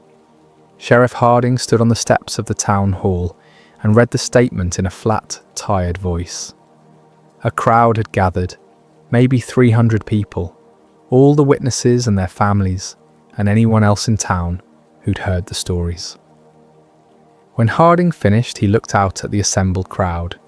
His jaw tightened. Then he said something off script, something that probably got him in trouble with the men in dark suits. "You all know what you saw. Don't let anyone tell you different." Then he folded the statement, put it in his pocket, and went back inside. The men in suits followed him, their expressions unreadable behind their sunglasses. The crowd dispersed slowly, people talking in low voices, sharing looks that said, "We all know the truth, even if we're not supposed to say it." We all went home. What else could we do? The government had spoken. The truth had been decided. Official reality had been established, and we were just people in a small town who'd witnessed something that officially never happened. We had our memories, we had our marks, we had each other, but we had no proof, no evidence, no way to make anyone believe us, except we knew we remembered. And the marks never faded. Epilogue. 20 years later. 20 years. That's how long it's been since the night everything went silent. Devil's Hollow hasn't changed much. Still the same population, give or take a few families who moved away and a few who moved in. Still the same quiet streets and dark forests. Still the same mountains standing watch over the valley. But the people here carry a secret, a shared knowledge that bonds us in ways that outsiders can't understand. I still live here. Never finished my geology degree. Didn't see the point somehow. After you've seen proof that reality is larger and stranger than any textbook can capture. After you've had your mind touched by consciousness from another world, studying rock formations seems small, limited. I came back from college after that summer and never left again. I run the hardware store now, took it over when the previous owner retired. It's a quiet life, simple. I sell nails and hammers and paint. I help people fix their plumbing. I give advice on home repairs. It's honest work, grounding, real, and it keeps me in Devil's Hollow, in the place where everything changed. But the mark on my palm never faded. It's still there, a faint circle that most people probably wouldn't notice unless I pointed it out. Bill still has his on, the wrist. Patricia's is still visible on her ankle. Marcus's is behind his ear, hidden by his hair. Gregory passed away 5 years ago. A stroke, sudden and fatal. But I saw his mark at the funeral. Still visible on his forearm, even in death. Permanent, indelible. Proof of contact that outlasted the man who carried it. We don't talk about it much. Don't need to. We know. We see each other around town, share a look, a nod, an understanding that needs no words. We're the marked ones, the witnesses, the people who stood in that clearing and watched someone go home. The mark does something strange. It pulses, just faintly, a warmth that comes and goes. I've noticed it happens before storms, big weather systems rolling in from the west. The mark warms up about 6 hours before the first clouds arrive. It's uncanny, reliable, better than any weather report. Patricia says hers does the same thing. We've never found an explanation. Leonard Marshall studied it before he retired, took dozens of tests, found nothing unusual about the tissue itself. But the mark remains, and it pulses, and it knows when storms are coming with perfect accuracy. And the signal. Every few years, Marcus picks it up again on his ham radio, just for a few seconds. That same rhythmic pattern, those same tonal bursts. It appears without warning, floods every frequency, and then disappears just as quickly. Never long enough to record properly, never long enough to analyse. Just a brief greeting from something vast and distant, a reminder that we're remembered. The last time was 3 months ago, middle of the night. I woke up from a sound sleep, my mark pulsing warm against my palm. The phone was ringing, Marcus calling me immediately, his voice shaking with excitement. "It's back," he said, "just for 10 seconds. But it was there, the same pattern, exactly the same. I drove to his garage. We sat there together, headphones on, listening to the recording he'd managed to capture. 10 seconds of that mathematical precision, that patient signal. 10 seconds of contact with something that existed light years away, but still somehow remembered a small town in Wyoming where they'd found help. We don't know what it means. Don't know if it's a message, a greeting, a warning, or just cosmic noise that happens to sound meaningful to people who want to believe. But we choose to believe it means something. That out there, somewhere among the stars, something remembers us. Something that once needed help and found it in a place that nobody's ever heard of. The clearing in the forest is still there. The scorched circle never grew back. Nothing grows there. The soil is permanently altered, crystallized in geometric patterns that erosion can't touch. Scientists came, real scientists, not the men in suits, and took samples, published papers about unusual silicon formations and unexplained crystalline structures. But they never knew what caused it, never knew what they were really looking at. Sometimes late at night, you can still hear a faint humming if you stand in the exact centre of that scorched circle. Or maybe that's just in our heads. Hard to say. Memory and experience blur after 20 years. But I've been out there, stood in that spot where the sphere used to sit, and I swear I can feel it. That patient vibration.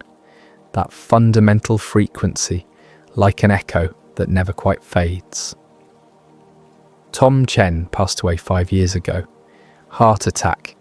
Patricia found him in his garage, surrounded by papers covered in equations, trying to decode the signal one last time. At his funeral, we noticed he'd written something on the last page of his notebook, underlined 3 times with a shaking hand. They are still listening. I think about that a lot, about the being we saw, about the sphere and the lost time and the marks that never fade, about what it means to be remembered by something that exists beyond our understanding of reality. It's humbling, terrifying, and strangely comforting all at once. Because if that sphere was a rescue pod, if that being was stranded and waiting for retrieval, then the signal we keep hearing means something important. It means whatever sent that sphere succeeded. It means they made it home. It means they remember where they found help. It means that in a vast, cold universe, full of impossible distances and fundamental isolation, connection is possible. Understanding is possible. Help is possible. And sometimes, on clear nights when the stars are bright and the forest is quiet, I stand on my porch and look up at the sky. I think about that tall, elegant being stepping into the sphere, about the silent ascent into the dawn, about worlds with mirror-covered surfaces and skies that swirl with mathematical precision, about consciousness that doesn't need bodies, about civilizations that measure time in scales we can't comprehend. And I wonder, if they're still listening, what are they listening for? What are they waiting to hear? Are they watching us, this small town in Wyoming that once sheltered something from beyond our world? Are we being observed by patient awareness that exists light years away? I don't have answers. None of us do. But we have the marks, we have the memories, we have the signal that returns like a ghost, reminding us that we were part of something larger than ourselves. We were witnesses to contact, to understanding, to a moment when the vast distance between one form of consciousness and another collapsed. And for just a brief time, we were not alone. If that was a rescue, then whatever sent it is still out there, still watching, still listening, and maybe, just maybe, still grateful to the people of Devil's Hollow who looked up at the impossible and chose not to look away. The question is, what happens when they decide to visit again? I guess we'll find out. Until then, we wait, we listen, and we remember the night everything went silent and what came after. Because some stories don't end. They just pause, waiting for the next chapter to begin. And I have a feeling, deep in the place where the mark pulses against my palm, that this story isn't over. That the chapter we witnessed was just the beginning. That someday, maybe tomorrow, maybe in 100 years, something will return to Devil's Hollow. Something will remember us. Something will come back. And when it does, we'll be ready. We'll be watching. We'll be waiting. Because once you've been marked by the stars, once you've had your mind touched by consciousness from another world, you never really stop watching the sky. You never really stop listening for that patient signal. You never really forget what it felt like to stand in the presence of something vast and ancient and fundamentally alien and feel recognized. The marks never fade, the memories never dim, and the story never really ends. It just waits, like we wait, like they wait, until the next chapter begins.